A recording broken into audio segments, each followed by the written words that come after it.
Hello everyone, I am the Crime Teller and I am here to help you today. I know you use this video to fall asleep, so before that, like the video and subscribe to the channel. Also, where are you from and what time are you watching? Now get comfortable and relax. Case 1. In the winter of 2012, the quiet, snow-dusted streets of Kouvola, Finland, became the backdrop to one of the most chilling human trafficking cases the country had ever seen. It wasn't the kind of crime that you could spot easily on a crowded city street. It wasn't the sort of thing that immediately drew attention. The perpetrators worked in the shadows, weaving an elaborate network of deceit, manipulation, and violence. But as the days wore on, the scale of the operation began to reveal itself, and the innocent lives affected were thrust into a nightmare that no one could have predicted. The main player in this story was a man named Oscar Jarvinen, a middle-aged Finnish national with a reputation for being a quiet, unassuming man. On the surface, he was the type of individual you would never suspect to be involved in such monstrous activities. Oscar kept to himself, living a modest life in a small apartment on the outskirts of Kouvola. His neighbors saw him as someone who didn't make waves, who was polite and respectful, and who kept his personal affairs private. But in the shadows of his seemingly normal existence, Oscar was the mastermind behind one of the largest human trafficking rings in Finland's history. Born and raised in the small town of Kati, about an hour's drive from Kouvola, Oscar's early life was relatively uneventful. He came from a humble background, his father working as a mechanic and his mother as a schoolteacher. There was nothing extraordinary about Oscar's childhood. He attended school, made a few friends, and like many others, dreamed of escaping the mundane confines of his hometown. But as he grew older, Oscar became more withdrawn, his interactions with others growing fewer and fewer. By his early 20s, he left Kati behind, moving to Kouvola in search of a new life. On the surface, his new life seemed normal enough. He found a steady job working as a logistics coordinator for a transport company. It wasn't glamorous work, but it provided him with a stable income, and for a time that was enough. But behind the closed doors of his apartment, Oscar began to nurse a darker ambition, an ambition that would ultimately lead him down a path of unspeakable cruelty. It started with small things at first, conversations in dark corners of the internet, inquiries into the transportation of goods across borders, and quiet meetings in shadowy, isolated parts of the city. Oscar had always been an astute observer, watching people closely, studying their habits, and listening to their fears. He learned that there were countless individuals out there in the world, desperate to find a way to escape their lives. Desperate for a better future, they were willing to risk everything for the promise of a better life abroad. And Oscar was more than happy to exploit that vulnerability.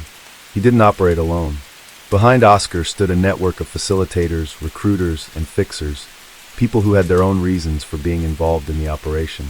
Some of them were motivated by greed, while others were lured by the promise of power and influence. But all of them were complicit, and none of them would escape the consequences of their actions. The first real breakthrough in the operation came when Oscar made contact with a group of individuals from Eastern Europe. They were in desperate need of work and willing to do whatever it took to escape the oppressive economic conditions of their home countries. Oscar saw an opportunity, a chance to take advantage of their desperation. He offered them a way out, a chance to find employment in Finland, where the economy was stable and the wages were higher. It was a lie. Oscar promised them legitimate work in factories, construction sites, and restaurants, but the reality was far more sinister. Once they arrived in Finland, they were held captive in cramped, filthy apartments, isolated from the outside world. Their documents were taken from them, and they were forced into slave labor, working long hours in appalling conditions for little to no pay. The promises of a better life were nothing more than empty words, and the victims were trapped in a hell they couldn't escape. The operation expanded rapidly. Word spread, and soon, Oscar's network was reaching into other countries, pulling in more and more victims from across Europe. They came from all walks of life, men, women, and children, each one lured by the false promise of a better life. Some were taken from small villages, others from bustling cities. They were all prey to Oscar's machinations, each one a cog in a machine that was designed to feed his insatiable hunger for power and wealth. The scale of the operation became staggering. Dozens of individuals were trafficked across Finland, hidden in plain sight, working in sweatshops, brothels, and even behind the counters of restaurants and cafes. Oscar's operation had grown so large that it was no longer just a local issue. It was a national one. But even as the authorities began to catch wind of the situation, Oscar's operation remained elusive. His ability to cover his tracks was impressive, and his network of insiders made it nearly impossible for the authorities to infiltrate. But eventually, the truth began to surface. A young woman, desperate and terrified, managed to escape. She had been forced into servitude at one of the many locations where Oscar's victims were held. She had been lucky. Her employer had let his guard down for just a moment, and she had seized the opportunity to run. She made her way to the police station, bruised, malnourished, and trembling. She was the first to break the silence. The authorities moved quickly, launching a covert investigation into the growing human trafficking ring operating in Kuvula. They identified Oscar Jarvinen as the mastermind behind the operation, and soon, a full-scale manhunt was underway. But Oscar was no fool. He had been careful, meticulous in covering his tracks, and for weeks, the police struggled to gather enough evidence to make an arrest. But the walls were closing in. As the investigation deepened, more survivors came forward. One by one, they spoke of their harrowing experiences, of the unimaginable cruelty they had suffered at the hands of Oscar and his associates. The authorities pieced together the full extent of the operation, how it spanned not only Finland but several countries in Europe. They learned of the sophisticated methods Oscar had used to smuggle people across borders, hiding them in plain sight, and using various legitimate businesses as fronts for his illicit activities. Oscar's fall came quickly. One fateful evening, as he returned to his apartment in Kuvula, the authorities were waiting for him. They arrested him without incident, taking him into custody. But the scale of the operation was far greater than anyone had imagined, and the investigation didn't stop with his arrest.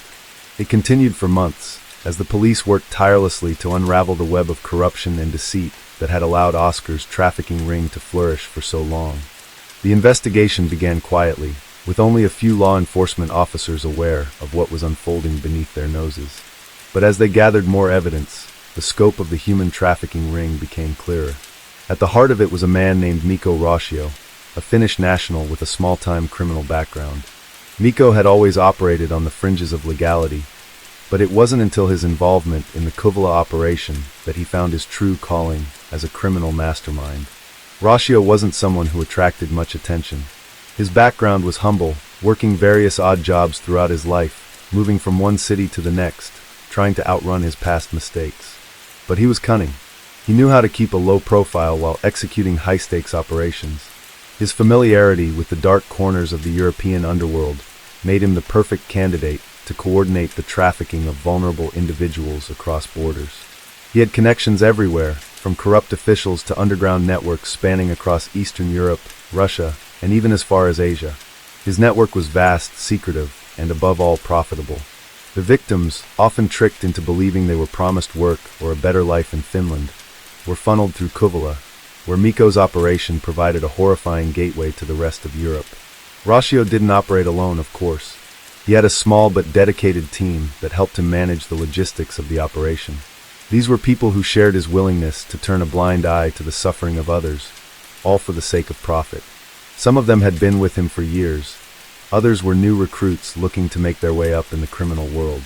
Regardless of their reasons for being there, they were all part of the machine that moved the victims from place to place, through the small, unsuspecting towns in Finland, until they disappeared into a life of servitude and abuse.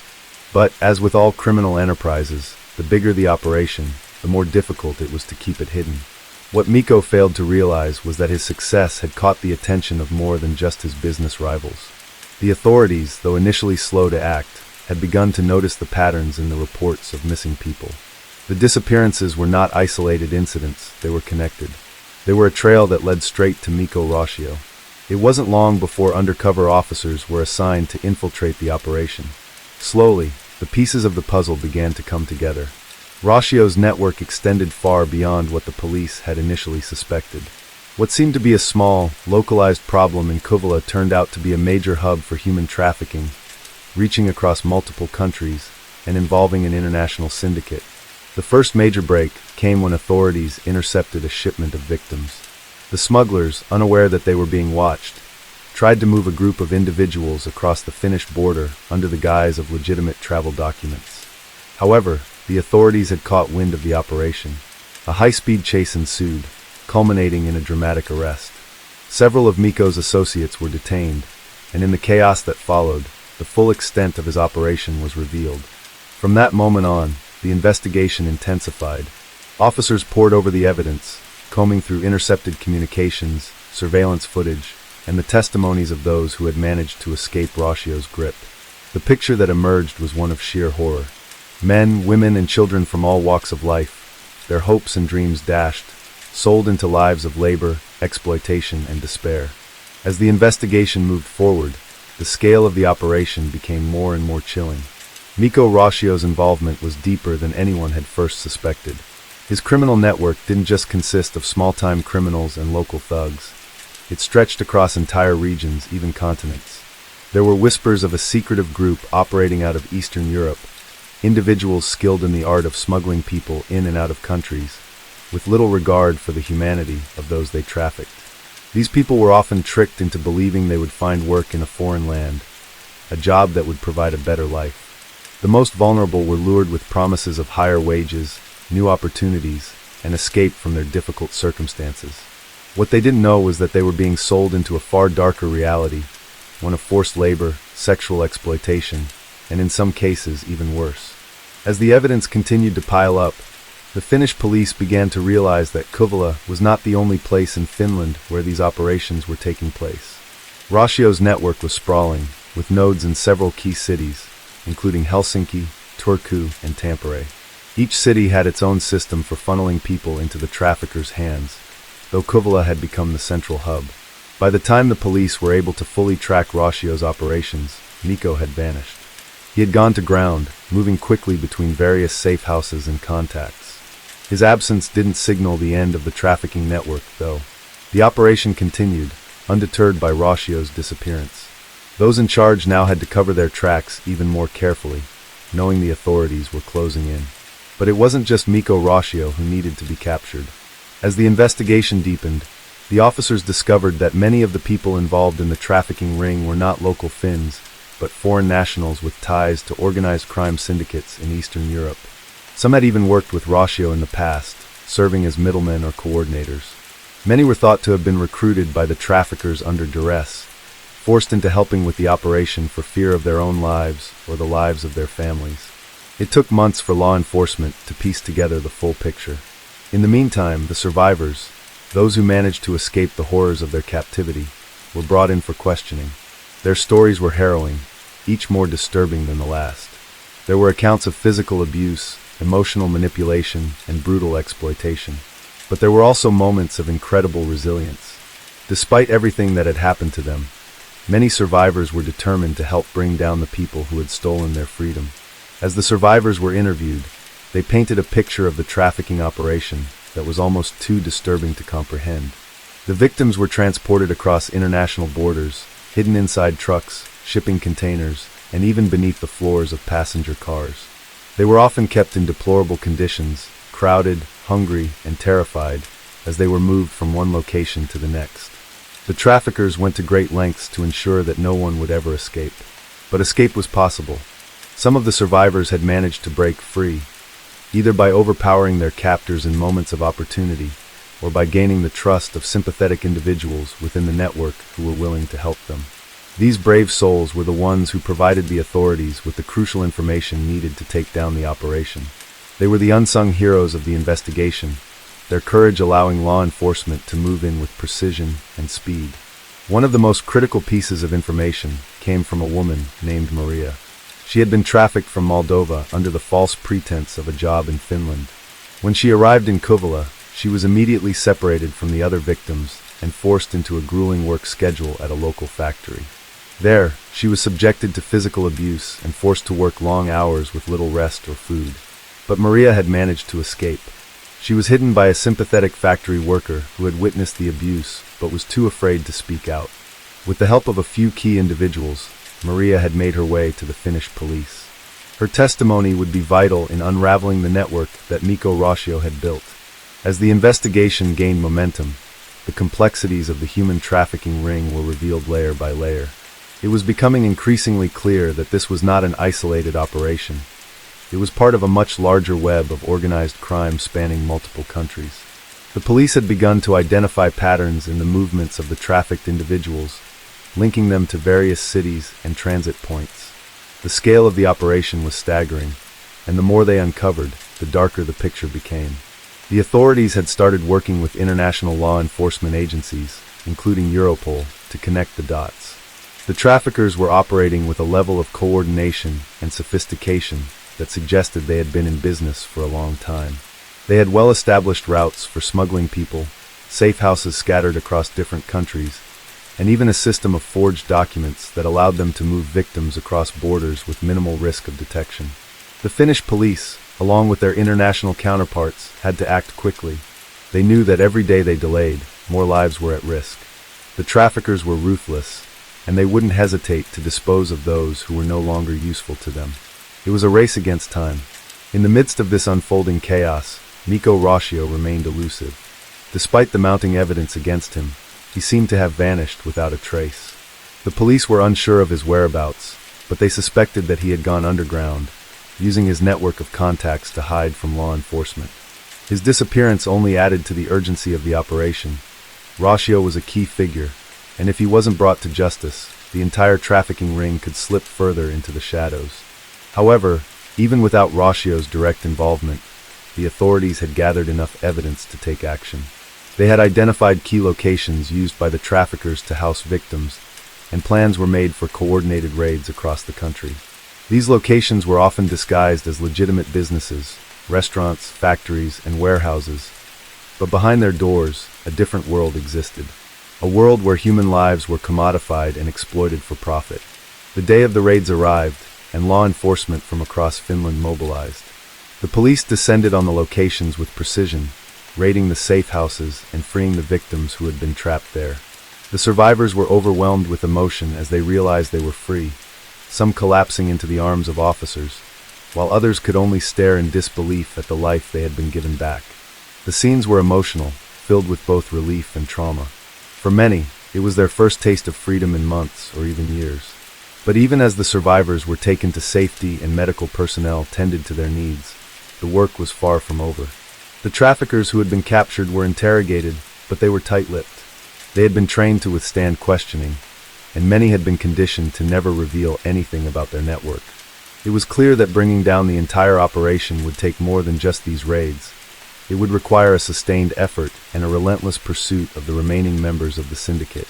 Meanwhile, the investigation into Mikko Rashio's disappearance continued. As time passed, new leads surfaced, and the police began to piece together a clearer picture of his movements in the days before the raids. It was believed that he had fled to Russia, where he might have been hiding out with contacts in organized crime syndicates. This revelation was a bitter blow to the investigators, as it meant that Rashio could potentially escape justice for the time being. But law enforcement refused to give up. They were determined to catch Rashio, no matter where he went. The global nature of the operation meant that they would have to work with agencies beyond Finland's borders, including the Russian authorities. The case was far from over, and the pursuit of Mikko Rashio was just beginning. In the aftermath of the raids, the survivors began to share their stories with the authorities. Many of them were traumatized, their lives shattered by the horrors they had endured. Some had been subjected to physical violence, while others had been emotionally manipulated and controlled. But there was one thing that all of them shared: the hope that, through their testimony, they could help bring down the people responsible for their suffering. The stories they told were heartbreaking. One woman, named Elena, had been sold to the traffickers when she was just a teenager. She had been promised a better life in Finland, but when she arrived, she found herself trapped in a factory, forced to work long hours without pay. She was beaten when she tried to escape and lived in constant fear of her captors. Elena's story was not unique. Many of the survivors had been subjected to similar horrors, each with their own tale of suffering and survival. Despite the brutality they had faced, the survivors remained strong. They were determined to see the people who had trafficked them brought to justice, even if it meant reliving their trauma. Their courage was a testament to the resilience of the human spirit, and it fueled the investigation even further. With each piece of evidence, the authorities grew closer to unraveling the full extent of the trafficking network. But they knew that this was just the beginning. There were still many victims out there, still many people in need of rescue. The investigation was ongoing, and the fight to bring justice to those who had been trafficked would continue until the last member of the syndicate was caught.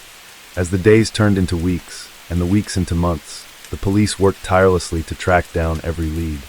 They followed the trail of money, traced the movements of the traffickers, and used every tool at their disposal to bring the operation to an end. But the traffickers were skilled at covering their tracks, and the investigation was an uphill battle. Every time the police thought they had uncovered something crucial, it would slip through their fingers like sand. But eventually they got their break.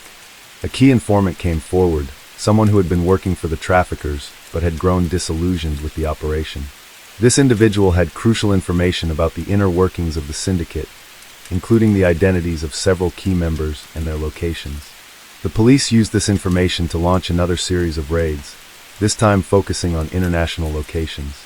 The investigation into the human trafficking ring in Kouvola, Finland, began quietly enough. It was late summer in 2017 when the first whisper of something criminal began to surface. Small details, seemingly innocuous at first, slowly began to piece together into something more sinister. The first signs were a series of missing persons reports filed in various parts of Europe. Young men and women, mostly from Eastern Europe, who had vanished without a trace. At first, it seemed like little more than the usual cases of runaway teens or people caught up in dangerous, illegal activities. However, the pattern became undeniable as more and more reports came in. Detective Erika Lahtinen was the one to first notice the strange, recurring connections. She worked for the local police in Kouvola, a small town located in the southeastern part of Finland. It wasn't a particularly high-crime area, so when cases involving human trafficking began to emerge, they were hard to ignore. Lahtinen, who had been with the force for over 15 years, had seen her fair share of criminal activity, but nothing like this. The stories she had read about in the press, about human trafficking, forced labor, and sexual exploitation, felt far removed from her quiet life in Finland.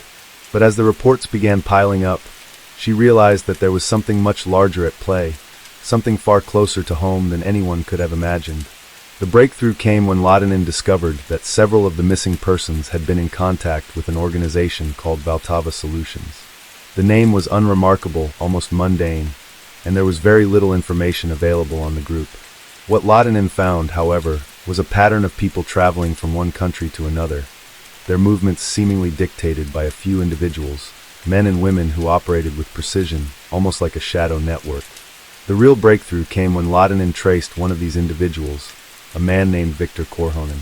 Korhonen was an unassuming man at first glance. He was well-dressed, impeccably polite, and seemed to lead a normal life. He worked in a small office in downtown Kouvola, and his business, a logistics company, appeared legitimate enough on the surface. But the deeper Lahtinen dug, the more troubling the picture became. Korhonen's connections extended far beyond the small, quiet town in Finland. In fact, he was a key figure in an international network that operated across several European countries, trafficking people across borders and into exploitation. His company was the perfect front for such operations, with its legitimate shipments serving as a cover for his darker dealings. Korhonen had been operating in the shadows for years, and it wasn't until Lahtinen began her investigation that his network started to unravel. Korhonen, however, was no amateur. He had been in the business for a long time, and he knew how to cover his tracks. He was well aware of the authorities' presence and had already taken measures to protect himself. He used a variety of tactics to keep his operations under wraps, including using encrypted communications, maintaining a network of loyal, secretive employees, and keeping his movements and contacts under constant surveillance. It became clear that bringing him to justice would not be easy. As Lahtinen and her colleagues worked tirelessly to track Korhonen and his associates, they realized the enormity of the operation they were dealing with. The trafficking ring wasn't just limited to a few people. It was sprawling, with tentacles reaching across multiple countries. The victims were not just isolated to Finland. They came from all over Europe, and they were being funneled into a variety of industries, including forced labor, the sex trade, and illegal adoption networks. The scale of the operation was staggering, and it quickly became one of the largest human trafficking cases in Finnish history. In the early days of the investigation, Lahtinen and her team tried to approach the case with a mix of caution and determination. They worked tirelessly behind the scenes, gathering intel and connecting the dots. But the more they learned about the inner workings of Korhonen's organization, the more it became clear that they were dealing with something far more dangerous than they had initially realized. Korhonen had access to resources that went beyond just a network of criminals. He had connections in high places, powerful allies who were willing to do whatever it took to protect him and his operation. As weeks turned into months, Latinen's team began to uncover the horrifying extent of Korhonen's operations. They discovered the hidden facilities where the victims were kept, small, secretive places scattered across Finland and neighboring countries. They were isolated, with no one around to hear their cries for help. And as the investigation progressed, they realized that many of the people who had been trafficked were not just victims. They were also being used as pawns in a much larger game. The stakes had escalated, and it was clear that they were now involved in a deadly cat-and-mouse game with an extremely dangerous criminal enterprise. As Latinen and her team continued to delve deeper into the investigation, the walls of their lives began to close in. The farther they pushed, the more danger loomed. Korhonen had taken notice of the increasing pressure from the authorities and had begun to pull strings to cover his tracks. The covert networks he operated within were as complex and elusive as any well-oiled machine, and those involved knew how to remain invisible, erasing any trace of their presence before they even left a footprint. At one point, Latinen and her team managed to track down one of Korhonen's couriers, an older man who had worked with the organization for years. He was found in a small apartment in Helsinki, living under a false name. The courier had always kept a low profile, doing his job and keeping his mouth shut. But with the walls closing in, he began to crack. They were able to gain his trust after several long interviews, and though he didn't know the full scale of the operation, he had enough information to make things dangerous. His fear was palpable. He knew better than anyone what Korhonen was capable of. From the courier's testimony, they learned about the most secretive aspect of the trafficking operation, the mules. These were individuals who were used to smuggle people across borders, hidden in plain sight. The victims were often sedated and kept in hidden compartments in vehicles or cargo containers, making them nearly impossible to detect. Korhonen had perfected this method over the years, and it was the one thing that made his operation so effective. Even the most trained border agents couldn't spot his methods, and by the time authorities even suspected something was amiss, the victims were already deep within the system. It was horrifying to learn that many of these victims weren't just being trafficked for labor or sex work. Some were sold into illegal adoption networks, their identities erased and replaced with fabricated histories. Others were used in medical experiments, their bodies bought and sold as though they were commodities. The range of abuse and exploitation was staggering, and it became clear that Korhonen was at the heart of a monstrous machine that had been operating for years without any real oversight.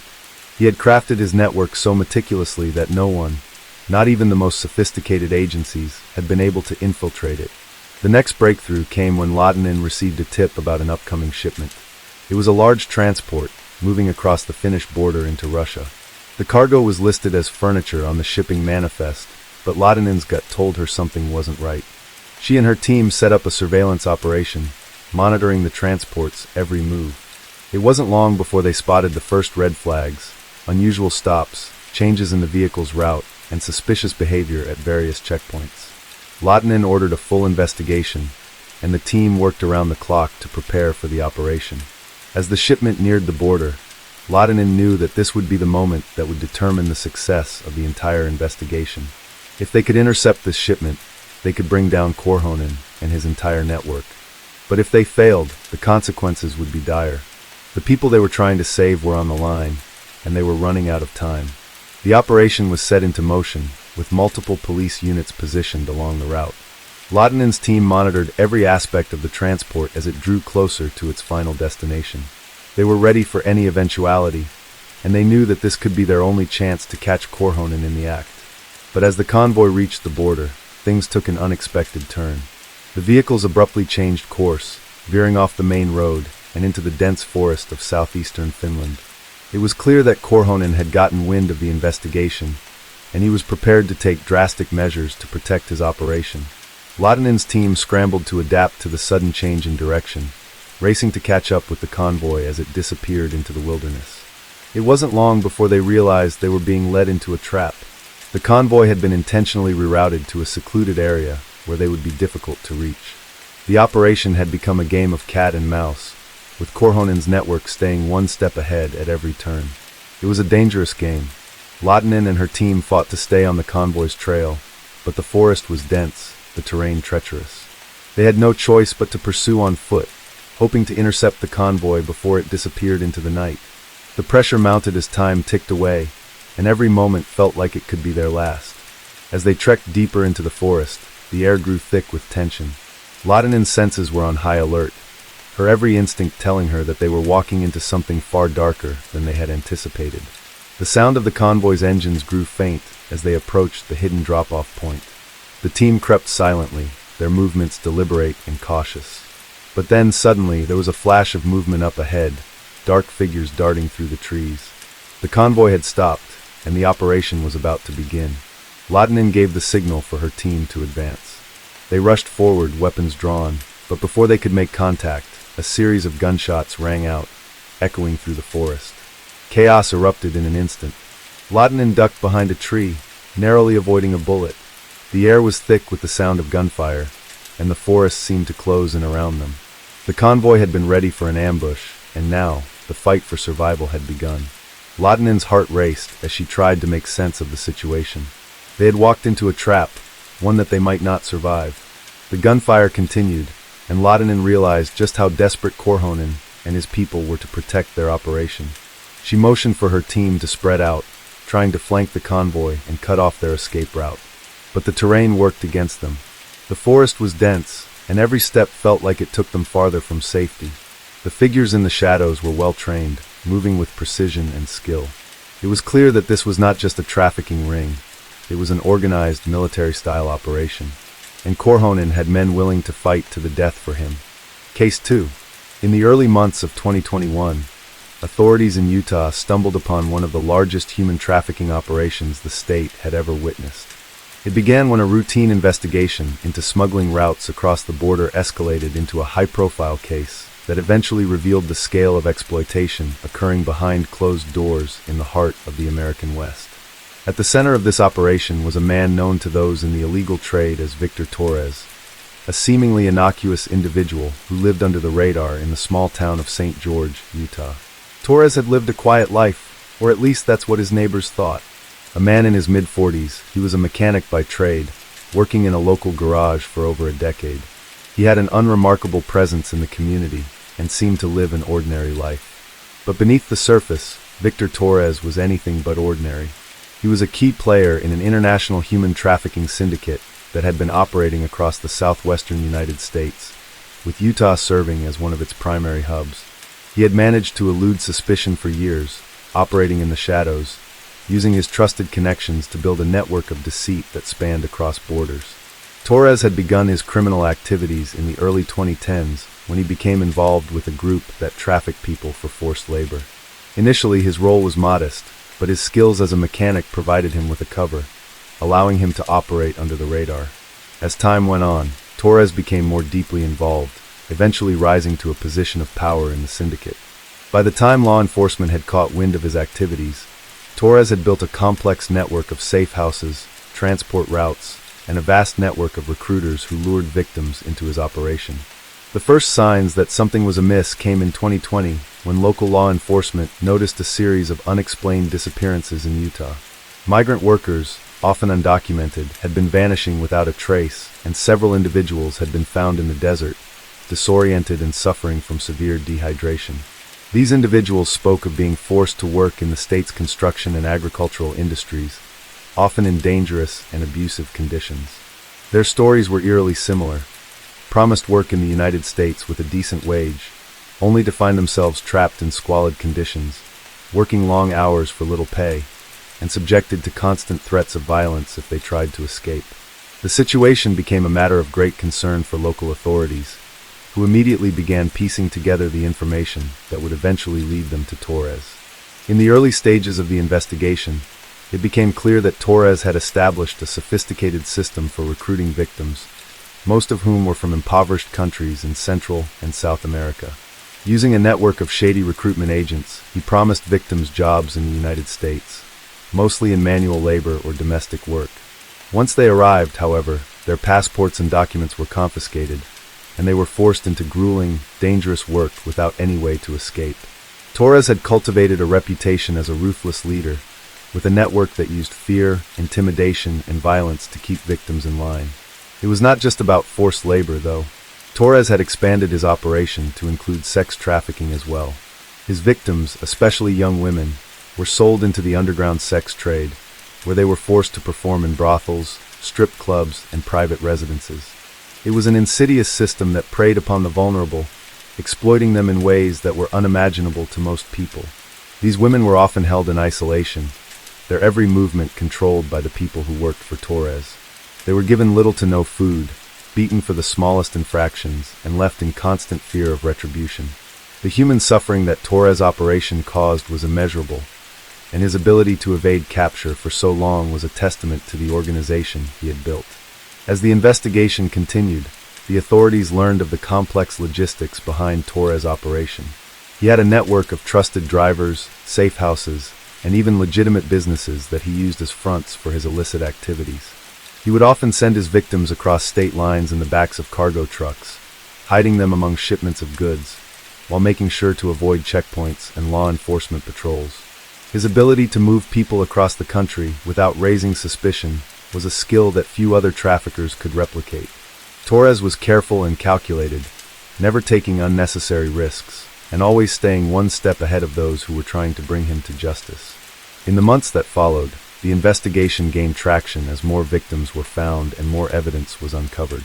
A break in the case came when a woman, who had managed to escape from one of the trafficking houses, contacted law enforcement. She had been held captive for over 6 months, working as a domestic servant for a wealthy family in Salt Lake City. She told investigators of the brutal conditions she had endured and provided crucial information about Torres and his operation. Her testimony, along with the testimonies of other victims, painted a horrifying picture of what was happening behind closed doors in Utah. The law enforcement task force was able to connect the dots, linking Torres to several other high-profile cases of human trafficking across the country. They began to unravel the full extent of his operation, discovering a network that spanned across multiple states, with safe houses, transport routes, and hidden operations in places like Nevada, Arizona, and Colorado. Each new piece of evidence brought them closer to capturing Torres, but the more they uncovered, the more they realized how vast and deeply entrenched his syndicate had become. The final breakthrough came when investigators traced one of Torres' known associates to a remote area in southern Utah. This associate, a man named Juan Rivera, had been responsible for coordinating the transportation of victims from Utah to other states. Using Rivera's cell phone records, the authorities were able to track down one of the safe houses where Torres was believed to be hiding. It was a dilapidated ranch house deep in the desert, surrounded by miles of barren land. The house was isolated, and any attempt to approach it would require extreme caution. This was the moment that would make or break the investigation. The authorities had their plan in place. For weeks, they had been collecting information, gathering resources, and setting up a network of surveillance to take down Victor Torres and his criminal enterprise. The location in southern Utah, which had been identified as one of Torres' safe houses, was their final target. They knew that if they could get to him here, they would dismantle the operation and bring an end to years of suffering that Torres and his associates had caused. But the desert was not an easy place to operate in, and Torres was not a man who could be caught unawares. He had a reputation for being cautious and methodical in everything he did. The task force moved quickly and silently under the cover of darkness. They knew Torres would have his own network of lookout posts and guards, and they needed to take him by surprise. The last thing they wanted was a firefight that could lead to more innocent lives being lost. But the desert stretched out endlessly before them, and the darkness was thick with the weight of anticipation. The team knew that the moment they entered this remote area, there would be no turning back. As they approached the safe house, the tension grew. The only sounds were the crunch of gravel under their boots and the occasional call of a night bird. The houses out here were few and far between, and this ranch house, tucked away in the wilderness, was as desolate as the surrounding landscape. The law enforcement team was well aware that they were walking into a hornet's nest. Any mistake could prove fatal, but they had no choice. The victims, those who had been held captive for months or even years, depended on them to do what no one else had been able to do: take down the man who had enslaved them. The plan was simple: surround the house, get inside, and capture Torres. There was no room for error. The team split into two groups, one to approach the front of the house and the other to circle around to the back. There was no sign of movement, no lights flickering through the dusty windows. It was almost as if the house itself was holding its breath. The task force knew they had to be quick, but every step felt like it carried the weight of 1,000 decisions. As they reached the house, they signaled to each other. One by one, the officers took up their positions, and the leader of the task force, a seasoned detective named Claire Ellis, gave the signal. The door burst open, and they stormed into the house, weapons drawn, their every sense alert for any sign of Torres. Inside, it was eerily quiet, the rooms dimly lit by the glow of old lamps. But the silence was deceptive. Claire had been in enough raids to know that silence often meant danger. There were no immediate signs of struggle, no indication that Torres or his associates were still inside. The team moved swiftly from room to room, clearing the house as efficiently as they could. There were empty cages, chains bolted to the walls, and several rooms that looked like makeshift dormitories for the victims. It was a chilling sight. The house was filthy, neglected, and oppressive, as if it was a prison disguised as a home. It wasn't hard to see the marks of human suffering, scattered belongings, old clothes, and remnants of food that had long since gone stale. The walls of this place had witnessed unimaginable horrors, and the officers felt the weight of that knowledge with every step they took. But Torres was nowhere to be found. The house, while holding so many grim secrets, was empty. The officers quickly began to search the surrounding area, scanning the horizon for any sign of movement. It seemed as though Torres had somehow slipped away at the last moment. The team fanned out, covering the barren landscape, and then something caught Claire's eye. Near the far edge of the property, she saw a shadow, faint but unmistakable. Without hesitation, she motioned to the others, and they sprinted toward the area. The land was rugged, covered in sparse brush and rocky outcroppings. It wasn't easy terrain to navigate, but the officers were determined. They knew that Torres would do whatever it took to escape, and he wouldn't go down without a fight. Claire's mind raced with possibilities. What if he had an escape route hidden away, or if he had managed to flee already? The shadow in the distance moved again, and this time Claire was certain. It was Torres. The chase was on. They pursued him for what felt like hours, navigating through the desert landscape, the air thick with dust and the oppressive heat of the setting sun. Every moment was a step closer to capturing him, but the terrain was harsh, and they were growing increasingly exhausted. Torres, however, seemed to know the land intimately. He was fast, his movements deliberate, and despite the heavy burden of fear that weighed on him, he had an uncanny ability to move through the desert with an almost supernatural ease. The officers' radios crackled with updates from the other teams. They were closing in on Torres from all sides, but it was clear that the man had an advantage. He was resourceful, and the years of running his operation had made him nearly impossible to track. Yet, the more they followed him, the more they realized just how much he relied on the land itself to hide him. In the distance, they finally spotted him, there behind a large rock formation, a figure crouching low to the ground. The pursuit had taken them deep into the heart of the desert, where the land twisted and contorted in ways that made it easy to hide. Claire's heart pounded in her chest as she signaled for the team to close in. The moment of truth had arrived. They approached slowly, methodically, knowing that Torres would fight with everything he had. He wasn't going to go down easily. When they were only a few yards away, Claire shouted at him to surrender. For a brief moment, Torres hesitated, his eyes darting around for a way out. But he knew that there was no escape. His empire was crumbling, and the walls were closing in on him. He didn't surrender. Instead, he bolted into a nearby canyon, desperate to put as much distance between himself and the officers as possible. Claire and her team pursued him relentlessly, each step an effort to catch the man who had caused so much suffering. They followed him through the narrow canyon, the walls rising high on either side, closing in on them like the jaws of a trap. At that moment, Claire knew that this was the end of the line for Torres. He had nowhere left to run. As they cornered him, Torres looked back at them with a mixture of defiance and resignation. He had been at the top of his game for years, but now, all that was left was the bitter taste of defeat. His capture marked the end of one of the largest human trafficking rings in the United States, and the authorities knew that this victory was bittersweet. The lives that had been ruined, the families torn apart, could never be undone. But they had made a difference. Torres would never hurt anyone again. The victims he had enslaved were finally free, and while their physical scars would eventually heal, the emotional trauma would take much longer to mend. The story of Victor Torres, the man who had built an empire on the suffering of others, had finally come to an end. The operation to dismantle Torres' network had only just begun, but the team was already feeling the weight of the journey they'd undertaken. Although the moment of his capture felt like a victory, Claire knew that the real work was just beginning. They had to ensure that Torres' operation would be completely eradicated. His arrest would have little meaning if the system he built remained intact. His associates were still free, and the victims who had suffered under his hand remained in the dark. After Torres was apprehended, he was quickly transported to a secure location for questioning. The task force was methodical in their approach, as they knew the man would not be easy to crack.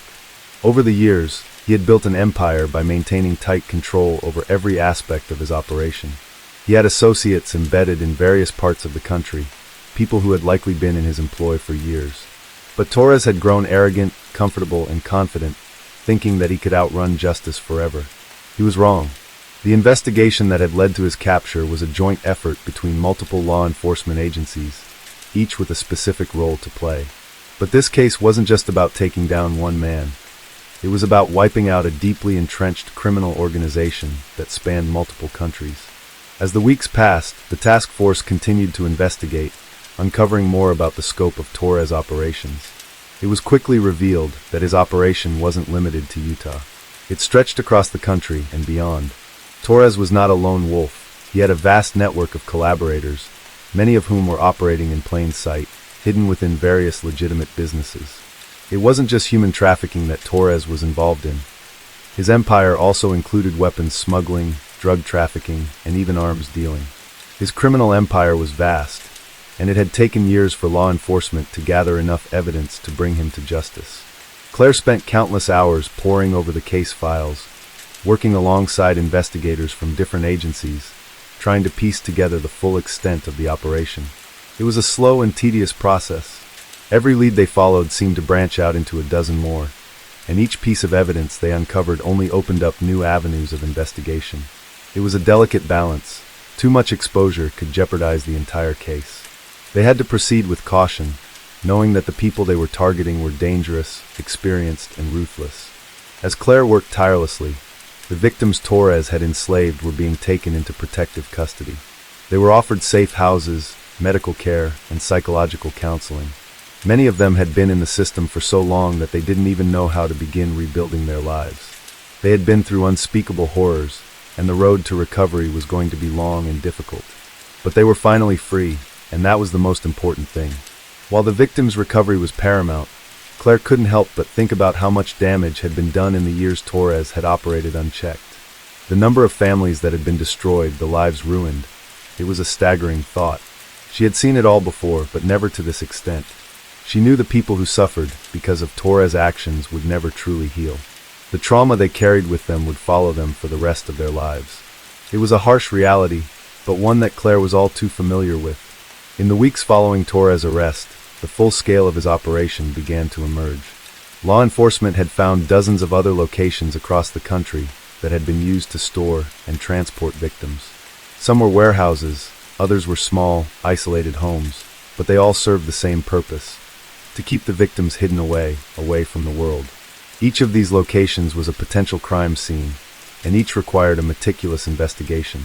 Claire and her team worked around the clock to dismantle the operation, shutting down each safe house and gathering evidence that would help secure convictions for those involved. The deeper they dug, the more horrifying the discoveries became. It seemed as if there was no end to the suffering Torres and his associates had caused. In the meantime, Torres was becoming more cooperative, though not without conditions.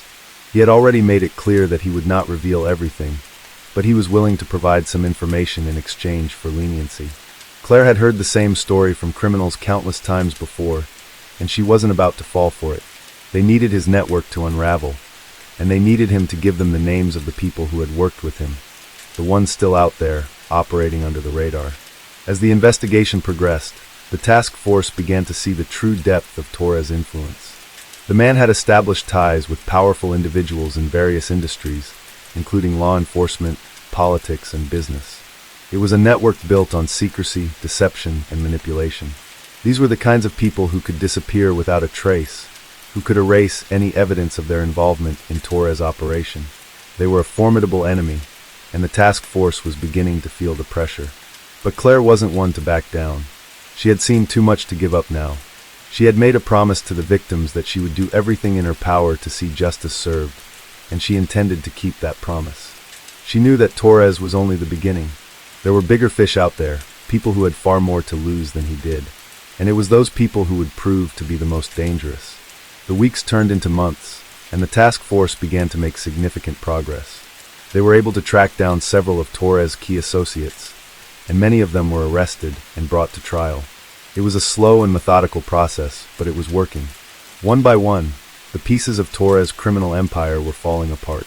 The investigation revealed that Torres had been involved in human trafficking for years, using a variety of methods to bring victims into the country. Some were promised jobs or better lives, others were lured with false promises of a better future, and some were outright kidnapped. Once they arrived in the United States, they were sold into slavery, forced to work in grueling conditions, often without any hope of escape. It was a brutal, unforgiving world, and for the victims, there seemed to be no way out. They were treated as nothing more than commodities, their lives worth less than the money Torres and his associates stood to make. But now, thanks to the tireless efforts of Claire and her team, they were free. The nightmare was over, and the people who had made their lives a living hell would finally pay for their crimes. The story of Victor Torres and his criminal empire was a story of greed, deception, and cruelty. But it was also a story of hope. The hope that, even in the darkest of times, there are people willing to fight for what's right, no matter the cost. As the investigation into Torres' network continued to unfold, the faces of the victims began to blur into an indistinct, faceless mass. Each story they uncovered, each piece of evidence they gathered, added another layer to the depths of horror. There were too many stories, too many lives shattered, and yet every time Claire heard a new one, the weight of it felt like a personal blow. She couldn't imagine how long these people had been forced to endure such trauma, how many had fallen through the cracks of society before they could be rescued. The team had worked hard to locate and arrest several of Torres' key associates, but the further they delved into the criminal empire, the clearer it became that those who were still at large were far more dangerous. They weren't just petty criminals, they were master manipulators, skilled in the art of evading law enforcement and covering their tracks.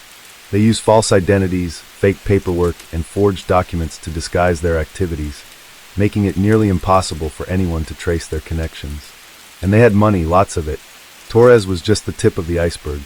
It became evident to Claire that what they were dealing with was far bigger than they had initially realized. Torres had built his empire over many years, and it was clear now that he had been only one cog in a vast, sprawling machine. His network reached into every corner of society, from small-time traffickers to high-powered politicians, from law enforcement officers to businessmen, and everywhere in between. The deeper they dug, the more corruption they found. It was a system that had been carefully designed to evade detection, to remain hidden in plain sight. There was a sense of urgency now, a pressure that weighed heavily on Claire's shoulders. With every passing day, more victims were at risk of being lost forever in this criminal underworld. The network needed to be dismantled, piece by piece, until there was nothing left but the cold, hard truth of the operation. Torres' arrest had been just the beginning, but it was clear that his empire would not crumble without a fight. There were far too many people invested in the success of this operation to simply let it fall apart. Claire was relentless, pushing forward with unwavering determination. Her nights had become sleepless, filled with endless files and case reports. She reviewed evidence after evidence, connecting dots that others couldn't see. Each discovery felt like an admission of guilt, as though she were uncovering the truth buried beneath layer after layer of deception. It was the kind of work that could consume a person, and Claire knew that her obsession with finding the truth could come at a cost. She had seen it before, how the pursuit of justice could strip a person of their humanity, turning them into something less than what they once were. But Claire wasn't willing to let that happen. She wasn't just doing this for herself. She was doing it for the victims who could not speak for themselves, for the families who had been torn apart by Torres' operation. She had seen firsthand the damage that human trafficking could cause, and she would stop at nothing to ensure that those responsible paid for their crimes. There was no room for weakness, no room for hesitation. It was an all-or-nothing situation, and Claire had long since decided which side she was on. The investigation reached a critical point when the team managed to track down a series of encrypted communications between Torres and his associates. These messages revealed a network of transportation routes that had been used to smuggle victims across the country, as well as a list of individuals who had been involved in overseeing the victims' exploitation. The communications painted a chilling picture of just how vast and organized Torres' operation had been. It wasn't just about money for Torres and his associates. It was about power, control, and the ability to manipulate people's lives for their own gain. The victims were mere tools, instruments in a system designed to generate wealth and maintain the status quo. It was a system that had operated in the shadows for far too long, and now, thanks to the tireless work of Claire and her team, that system was starting to unravel. The more they learned about the trafficking routes and the people involved, the more it became clear that this was a global operation with far-reaching implications. The victims were being transported from all over the world. Some were trafficked from Eastern Europe, others from Asia, and even from South America. They were often told they were being given opportunities for a better life, but in reality, they were being sold into slavery, forced to work in factories, brothels, or on farms. They were often subjected to physical and emotional abuse, their lives controlled by those who held the keys to their freedom. The authorities in Utah, now fully aware of the scale of Torres' network, began coordinating with other law enforcement agencies around the world. They were determined to bring down every part of the organization, to ensure that no one would ever fall victim to Torres' kind of exploitation again. But as they worked to track down and arrest those involved, they faced constant resistance from powerful individuals who were determined to protect their own interests. It was clear that the fight for justice would not be won easily. Despite the challenges, the team pressed on, determined to dismantle the criminal empire piece by piece. They followed every lead, no matter how small, and they never gave up. Each arrest, each piece of evidence, brought them closer to the truth. But as they got closer to the heart of the operation, they began to realize just how much was at stake. The criminals involved in this network were not ordinary people. They were ruthless, willing to do anything to protect their wealth and power. They had connections at the highest levels, and they weren't afraid to use them. The investigation turned into a high-stakes game of cat and mouse, with law enforcement working tirelessly to track down leads while the criminals did everything in their power to stay one step ahead. Claire was more determined than ever, but she knew that they were facing a formidable adversary. This was no longer just about taking down a single criminal organization. It was about dismantling a system of exploitation that had been in place for years. The story of Torres and his criminal empire was just the beginning. It was a small part of a much larger story, one that would take years to fully uncover. But Claire knew one thing for sure. They would not stop until justice was served, no matter the cost. The battle was far from over, but with each victory, they were one step closer to bringing down one of the most powerful and dangerous criminal organizations the world had ever known. As the investigation continued, the team began to uncover more shocking details about the trafficking ring's scope. The network was more sophisticated than anyone had initially realized, spanning multiple continents and operating in the shadows of society. It was not just a simple operation, it was a well-organized global enterprise. Claire could feel the weight of the truth pressed down on her with every new revelation. The victims were being moved across borders, shuffled between safe houses, and subjected to forced labor, sexual exploitation, and unimaginable violence. Every lead they followed seemed to reveal another layer of horror. One of the most chilling aspects of the investigation was the realization that Torres wasn't operating alone. His empire was built on a vast network of criminals, each one playing a small but essential role in the larger scheme. There were the smugglers who moved the victims, the recruiters who lured them into the trap with promises of better opportunities, the corrupt officials who helped them evade detection, and the buyers who paid to exploit human lives for profit. But there was another player, someone far more dangerous than anyone had anticipated. It became clear that Torres was merely a pawn in a much larger game. The true mastermind behind the operation was a shadowy figure known only by the codename, the Broker. This individual had managed to stay completely out of sight, with no known identity, no traceable history. The Broker had connections to some of the most powerful people in the world, business leaders, politicians, and law enforcement officials who turned a blind eye to the trafficking in exchange for a cut of the profits. No one knew who the Broker was, but Claire knew that finding this person was the key to shutting down the entire operation. As Claire and her team worked tirelessly to piece together the puzzle, they began to realize just how deep the corruption went. The trafficking network wasn't just operating in the shadows, it had infiltrated the highest levels of society. There were whispers of deals being made behind closed doors, of powerful individuals using their influence to protect the traffickers in exchange for bribes and favors. The investigation had become a war on two fronts.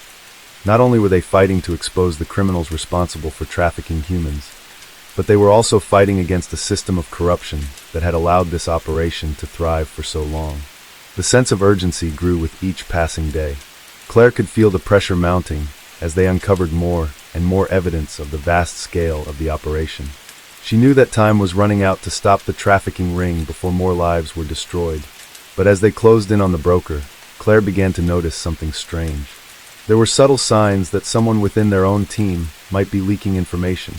Confidential details of the investigation were being compromised, and it became clear that the criminals were always one step ahead. The betrayal stung, and Claire couldn't help but feel a sense of isolation as she struggled to trust anyone. She had always prided herself on her ability to lead with integrity, but now the lines between right and wrong seemed blurred. The very people she had trusted to help her take down the trafficking network were possibly working against her. The paranoia that crept in was overwhelming, but she couldn't afford to let it distract her. She had a job to do, and too many lives were at stake to let her doubts get in the way. One fateful night, they received a tip that led them to a safe house just outside of Salt Lake City. The team moved quickly, knowing that this could be the break they had been waiting for. Claire's heart raced as they approached the location, the weight of the investigation heavy on her shoulders. It was clear that this safe house wasn't just a temporary shelter for victims. It was a hub of activity for the trafficking network. This was where the victims were being held, prepared to be transported to their next destination. This was where the criminals met, made deals, and coordinated their operations. The team surrounded the building, their hearts pounding as they prepared to breach the door. Claire's thoughts were a blur. She knew that every second counted. They couldn't afford to make a mistake. Inside that house were the answers they had been seeking, and possibly even the identity of the broker. As the door was kicked open, Claire and her team stormed inside, their weapons drawn. The scene that greeted them was beyond what they could have expected. It was a mess of confusion, fear, and chaos. Several victims were inside, shackled and disoriented, their eyes wide with terror. The traffickers, however, were nowhere to be found. It didn't take long for Claire to realize that they had been set up. The criminals had anticipated the raid, and it was clear now that they had been following their every move. The safe house had been abandoned, and all that remained were the victims, left behind to fend for themselves. But as Claire looked around the room, she saw something that chilled her to the core. There, scrawled on the wall in what appeared to be blood, was a message. "You are too late." It was a taunt, a reminder that the broker was always watching, always one step ahead. The investigation had reached a critical point, and Claire knew that they had to act quickly. The broker was no longer just a figure in the shadows. This was someone who had been playing them all along. But the message left behind was a clear sign that the game was far from over. Claire's instincts told her that they were getting closer to the truth, but with each step forward, she could feel the danger closing in. It was only a matter of time before the criminals would retaliate. As the team processed the evidence and helped the victims, Claire's mind raced. She knew that they couldn't afford to let the broker slip away. This was the break they had been waiting for, but it was also the most dangerous moment of the investigation. The traffickers were ruthless, and the broker was far more dangerous than anyone could have imagined. If they didn't act quickly, the entire operation could collapse, and the victims would once again disappear into the void, lost forever. The pressure was suffocating, but Claire refused to back down. She had come too far, and there was no turning back now. The clock was ticking, and with every passing minute, the stakes grew higher. She had to find the broker before it was too late. Case 3. In the remote and vast expanses of Wyoming, a state known for its rugged landscapes, sparse population, and deep-rooted sense of independence, a chilling crime was unfolding, one that would shatter the peace of this quiet corner of the United States. The year was 2020, and Wyoming, though often seen as untouched by the more glamorous or notorious stories of human trafficking, was unknowingly becoming the epicenter of a massive human smuggling operation that would eventually be uncovered by a determined group of law enforcement officers. At the heart of this operation was a man named Viktor Rnav, a 45-year-old Russian national who had made his way to the U.S. years earlier under the guise of seeking asylum. Rnav, with his strikingly cold blue eyes and sharp, calculating features, had quickly established himself within the underground world of trafficking. He was not a man of physical confrontation, but of manipulation and cunning. He operated in the shadows, using legitimate businesses as fronts and corrupting local officials to mask his operations. His business acumen and ability to blend in with the people around him allowed him to remain undetected for years. Rnav had grown up in a town that was no stranger to corruption. Born into poverty, he had learned early on how to navigate the world of underhanded deals. By the time he reached his late 20s, Victor had begun working for various criminal organizations in Europe, running smuggling operations that involved weapons, drugs, and, as he grew more ambitious, human beings. His targets were the most vulnerable: migrants looking for a better life, families fleeing from war-torn countries, and individuals desperate for a way out of their current lives. These people would be his merchandise. It wasn't long before Victor set his sights on the United States. The allure of the country's vast land and fractured border enforcement seemed like the perfect place to expand his operation. Once in the U.S., he quietly integrated into small communities, becoming a fixture in the hospitality industry. He ran several businesses in the hospitality sector under false names, which served as fronts for his trafficking activities. From these seemingly legitimate ventures, he could keep tabs on potential victims and recruit people to transport or house his cargo. By 2020, Rnav had recruited a network of individuals from across the globe, many of whom had no idea the full extent of the operation they were aiding. They thought they were simply helping people relocate or offering jobs to those in need. Little did they know, they were part of a massive human trafficking syndicate that was operating right under the noses of local authorities. The first sign that something was amiss came when a local law enforcement officer, Detective Sarah Jensen, was called to investigate a string of missing persons cases in Cheyenne, Wyoming, the state's largest city. The disappearances were not isolated, they seemed to have a pattern. All of the missing people had arrived in the area recently, many of them with backgrounds as immigrants or those looking for work. Some had been found in nearby towns, often looking disoriented and confused, but most had simply vanished. Detective Jensen, a seasoned investigator with over 15 years of experience, quickly began connecting the dots. Her suspicion grew as she spoke with local businesses that had hired many of the missing individuals, particularly those working in construction and hospitality. A few employees were reported to have been seen in the company of unfamiliar men who, in retrospect, seemed to be overseeing the workers, but never engaging with the community. These men, who were often seen as outsiders in a town that prided itself on its small-town charm, had been around for several months, but their presence had gone largely unnoticed. At first, there was no concrete evidence that connected these men to the disappearances, but Jensen couldn't shake the feeling that something was off. As she dug deeper into the businesses that had hired these individuals, she discovered that Victor Rnav's name appeared on several documents, albeit in different forms. The trail of paperwork she unearthed showed that Rnav had been operating across various industries in Wyoming under different aliases. His businesses seemed successful on the surface, but as she looked closer, she found discrepancies that hinted at a much darker operation beneath the surface. One of the crucial pieces of evidence came from a construction company in Jackson Hole. The company had been building a series of luxury homes for wealthy clients, but there was something unusual about the workers. Many of the men and women had been working long hours without proper pay and often appeared in poor physical condition. When Jensen interviewed some of the workers who had managed to escape, they told her harrowing tales of exploitation and forced labor. But it wasn't just labor trafficking. They spoke of being held against their will, of being moved from place to place in the dead of night, and of being kept in isolation. As Jensen pieced together these disturbing accounts, it became clear that Victor Rnav was not operating alone. He had a network of loyal followers, many of whom had been with him for years. These individuals worked as enforcers, handlers, and facilitators of the trafficking operation. They were the ones who moved the victims, controlled the environment, and ensured that the operation ran smoothly. They were also the ones who disposed of anyone who posed a threat. Detective Jensen wasn't the only one to notice the disturbing patterns. The FBI had been investigating similar operations across the country, and they began to see a link between Rnav's activities and other, larger trafficking networks that span the United States. As the investigation intensified, Rnav grew more cautious but also more desperate. He knew that the authorities were closing in on him, and he took steps to cover his tracks, moving his operations into even more isolated and hard-to-reach locations in Wyoming's backcountry. As the investigation continued, Detective Jensen found herself increasingly drawn into the darkness that Viktor Rnav had woven around Wyoming. She spent countless hours combing through records, talking to informants, and piecing together evidence that connected Rnav to the web of human trafficking. The deeper she delved, the more unsettling the picture became. Rnav's operation was not just a single event. It was a sprawling network, operating on a scale that none of them had anticipated. What truly struck Jensen, however, was the sheer breadth of Rnav's influence. He had embedded himself into the local economy, creating a system of businesses that provided the perfect cover for his illicit activities.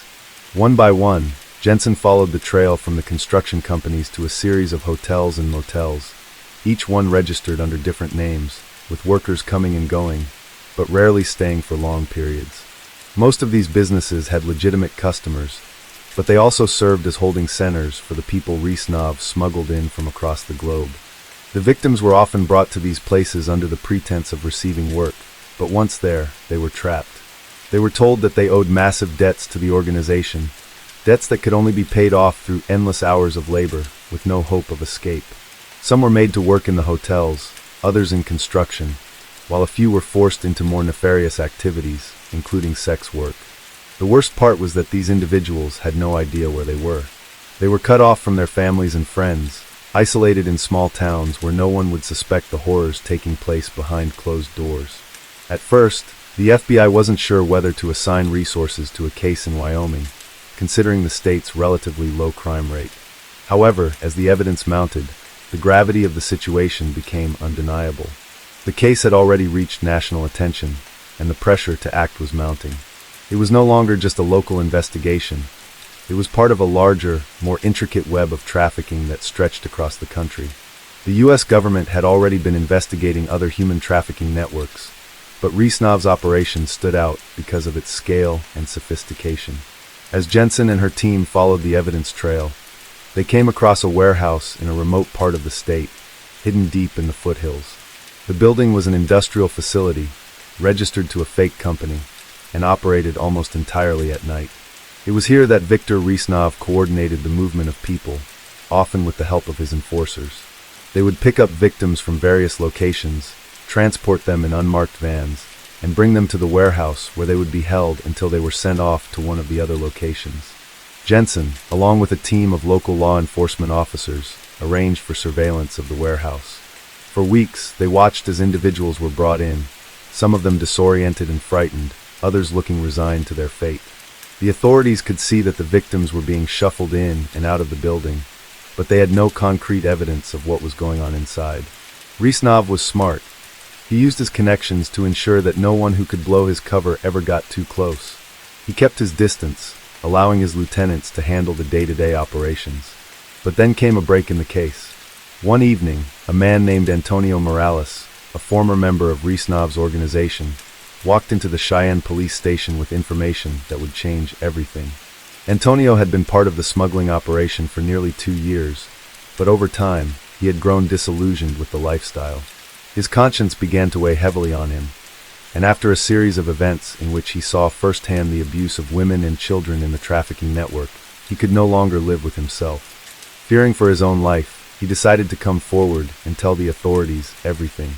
Antonio's testimony was invaluable. He revealed the inner workings of Viktor Rnav's network, including the way the victims were transported, how they were kept in line, and the various ways in which they were exploited. He also provided the names of several key players in the operation, some of whom had connections within local law enforcement.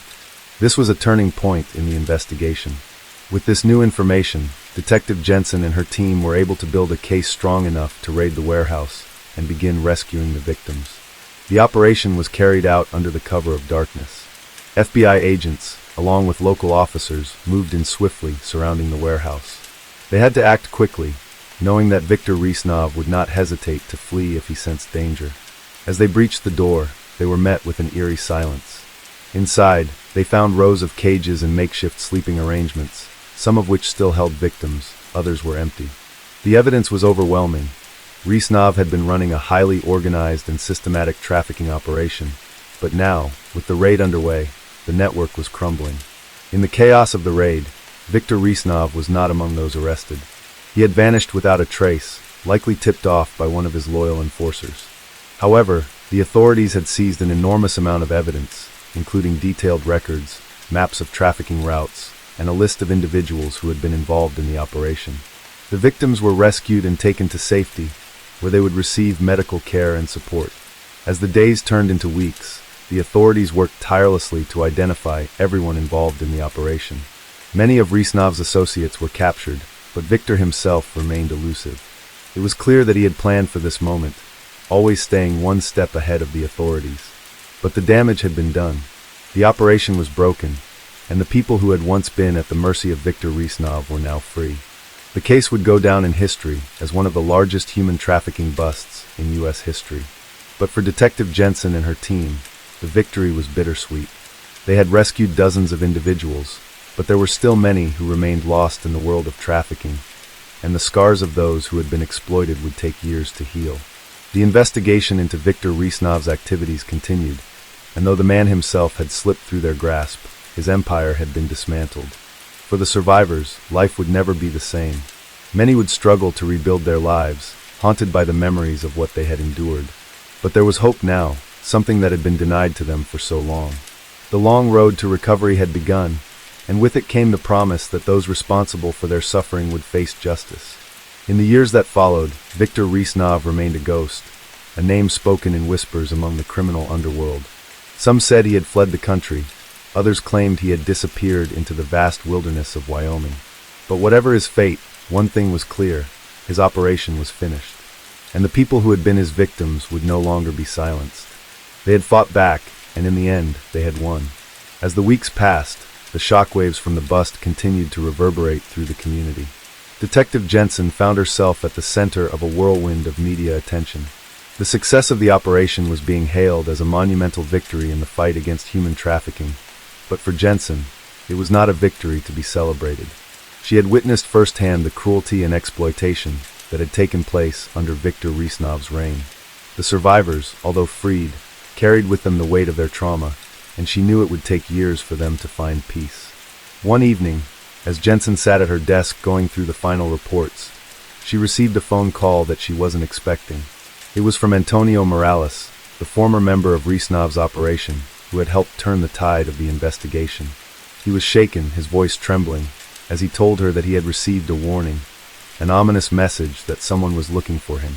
He had been staying in a witness protection program, but Rnav's network was vast, and they had eyes everywhere. "I can't shake the feeling that they're still watching me," Antonio admitted. "I thought I was safe, but I'm not so sure anymore." Jensen's heart sank. Despite the raid and the arrests, she knew that the remnants of Rnav's empire were still out there, lurking in the shadows. She reassured Antonio that the authorities were doing everything they could to keep him safe, but deep down, she knew that it was never that simple. Viktor Rnav was a master at covering his tracks, and if there was one thing she had learned throughout the investigation, it was that nothing was ever as it seemed. Jensen's thoughts turned to the survivors. While the bust had rescued dozens of people from Rnav's clutches, there were still many more victims, hidden in plain sight, scattered across the country. The network was far-reaching, and Rnav had created a system so intricate that it was nearly impossible to untangle. Even now, as the authorities closed in on the remaining members of the operation, there was a sense of urgency, a need to act quickly before the remnants of the network could regroup and start over somewhere else. She had seen the horror on the faces of the survivors, the fear, the confusion, the disbelief that they had made it out alive. Many of them were from other countries, brought to the United States under false pretenses, promised jobs and a better life. Instead, they found themselves trapped in a world of violence and exploitation. Some were taken from their homes in the dead of night. Others had been sold into the network by desperate relatives who had no idea what they were getting into. Most of the survivors were young women, though there were also children, men, and even elderly people who had been caught in the web. Each one had a story, each one a heartbreaking account of survival against unimaginable odds. Jensen had spent hours with some of them, listening to their stories, offering what comfort she could. But there was little comfort to be found. The scars of their experiences ran deep, and for many of them, the journey ahead was going to be long and fraught with challenges. One of the survivors who left a lasting impact on Jensen was a young woman named Maria. She was only 16 when she had been lured into the trafficking ring by promises of a job as a hotel receptionist. When she arrived in Wyoming, she quickly realized that the job didn't exist. Instead, she was forced to work long hours in one of the motels that Rnav controlled, cleaning rooms and catering to clients who came for purposes far darker than mere lodging. When she tried to escape, she was caught, and Rnav's enforcers made sure she learned the hard way that there was no way out. Maria's story was not unique, but the bravery with which she told it was. She had been through hell and back, but when she was finally rescued, she clung to hope. She wanted justice, and she wanted others to know what had happened. Maria's testimony would play a pivotal role in the legal proceedings against those involved in Rnav's operation. As the months went by, Jensen worked tirelessly alongside the FBI to follow every lead, track down every suspect, and piece together the full extent of Viktor Rnav's empire. They managed to apprehend several key members of the network, but the elusive leader himself remained at large. Despite their best efforts, there were no signs of Rnav. It was as if he had vanished into thin air, leaving behind only the wreckage of his operation. Jensen had always known that Viktor Rnav was dangerous, but now she understood just how deeply his influence had reached. It wasn't just about the trafficking. Rnav had built a system that was intricately woven into the fabric of society. He had bought off local officials, bribed law enforcement officers, and created a network of loyal enforcers who would stop at nothing to protect him. The operation spanned not just Wyoming, but several states, with tentacles reaching as far as California, Nevada, and Texas. It became clear that the network was still operating, albeit in a much smaller capacity. They had learned from the bust and adapted quickly, scattering and hiding their operations under new names, using different methods to transport and house the victims. Rnav's departure had created a vacuum, and while many of his subordinates were apprehended, others quickly stepped in to take their place. One of the most unsettling discoveries Jensen made was that some of the survivors, who had been freed from Rnav's clutches, were now at risk of being re-trafficked. There were rumors circulating that members of Rnav's network were targeting those who had been rescued, trying to convince them to return to the life they had escaped. They preyed on the vulnerability of the victims, offering them false promises of safety or using threats to control them. Jensen worked closely with organizations that specialized in supporting human trafficking survivors, ensuring that the victims had access to counseling, housing, and legal assistance. The authorities took measures to protect the survivors, placing them in secure locations and giving them new identities if necessary. But it was a race against time. The longer the survivors stayed in hiding, the greater the risk that they would be found and dragged back into the system they had fought so hard to escape. Detective Jensen was well aware that the case was far from over. Viktor Rnav's operation may have been dismantled, but his influence still lingered, casting a long shadow over the lives of the survivors. The pursuit of justice was ongoing, and Jensen was determined to ensure that no one would forget the horrors that had been unleashed upon Wyoming. She would continue the fight, not just for the survivors, but for every person who had been affected by Rnav's reign of terror. But as the investigation into the trafficking network continued, Jensen found herself haunted by a chilling thought. Had they truly caught all the pieces of the puzzle? Viktor Rnav may have been gone, but the true depth of his operation, the connections that had allowed him to operate undetected for so long, were still being uncovered. As more victims came forward, as more evidence came to light, Jensen realized that the case had only scratched the surface of a much larger and more insidious network. Viktor Rnav's empire might have fallen, but the fight against human trafficking in Wyoming, and across the country, was far from over.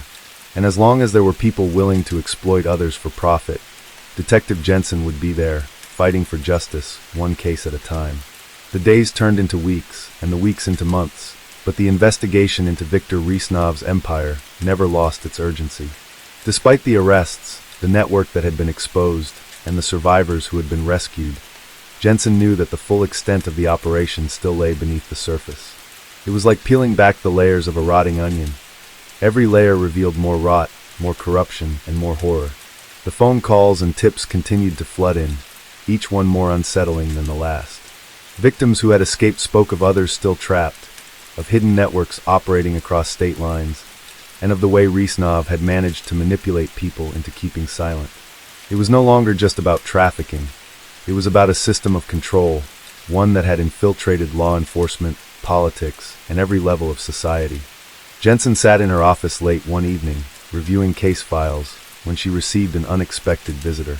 The door to her office creaked open, and she looked up to see a familiar face, Antonio Morales. He looked different, thinner, more haggard than she remembered, but the haunted expression in his eyes was the same. "Jensen," he said, his voice soft but steady. "I've been hearing things. About Rnav." Jensen gestured for him to sit, motioning to the empty chair across from her desk. She had expected this. She had known that Antonio, being part of the inner circle of Rnav's operation, would eventually be approached by someone still loyal to the man they had taken down. The question was who and why. "Tell me everything," she said, leaning forward, her voice low and intent. Antonio took a seat, but he didn't look at her right away. His eyes were fixed on something beyond her, something distant, as though his mind were miles away. After a long pause, he spoke again, his words measured. "They're not gone, Jensen. Not completely. Rnav's people are still out there, and they're trying to rebuild. I've been getting calls, whispers, telling me that things are starting to move again. They're regrouping, finding new people, new ways to transport victims." Jensen's stomach tightened at his words. She had suspected as much. The arrest of Victor Rnav might have dealt a crippling blow to the trafficking network, but it hadn't eliminated it. In fact, it seemed to have caused a ripple effect, like a stone thrown into a pond, with the waves spreading outward, touching every corner of the country. "What do you mean starting to move again?" Jensen asked, her voice sharper now. Antonio swallowed, his throat dry. "I've been contacted by a few people who used to work for Rnav. They're telling me that someone new is taking over. Someone worse. They're not just selling people anymore. They're running a full-fledged operation, smuggling people across the border, into Canada, and even into Mexico. And they're using new methods, online ads, fake charities, even legitimate-looking businesses. People don't even know they're being trafficked until it's too late." Jensen's mind raced. She had known the network was resourceful, but this was something else. They were adapting, evolving, and becoming more dangerous in the process. And this time, they were harder to track, harder to infiltrate. Rnav had been a master at running a covert operation, but the new players were taking the game to an entirely new level. "How do we stop them?" Jensen asked, though she already knew the answer. There was no easy solution. No single raid that would take them down. It would take years, decades, perhaps, to fully dismantle the system Rnav had created. But she wasn't about to give up. She couldn't. "I don't know," Antonio replied, his voice filled with frustration. "But they're watching me. I can feel it. I can't stay here much longer." Jensen sat back in her chair, processing the weight of his words. She had known that there would be no easy answers in this fight, but hearing Antonio speak so openly about the ongoing threat made the battle ahead feel even more daunting. "We'll need to go deeper," she said, almost to herself. "We'll need to infiltrate them again. Find out who's behind all of this." Antonio's eyes widened. "Are you serious? After everything that happened? After all the lives we've already risked?" Jensen met his gaze firmly. "Yes. We can't let them continue. If we don't stop them now, they'll only get stronger. We've already seen how much damage they've done." Antonio fell silent, staring at the desk as if weighing his options. After a long pause, he nodded, though reluctantly. "I'll help," he said quietly. "But you need to know, I don't trust anyone anymore. Not after what I've seen." Jensen understood. The betrayal, the lies, the manipulation, they had all taken their toll. But she also knew that Antonio had a unique insight into the inner workings of the trafficking network, and his knowledge could prove invaluable in bringing it down for good. The following days were filled with tense planning. Jensen met with her team, and they began to strategize how they could infiltrate the new network. They would need to gather intelligence, identify key players, and work with federal agencies to track down the locations where the traffickers were operating. But time was running out. Every minute they spent in preparation was another minute the traffickers used to expand their reach. Jensen's mind was always on the victims. Every day, she thought about the faces of the people who had been freed from Rnav's grip. What had they been through?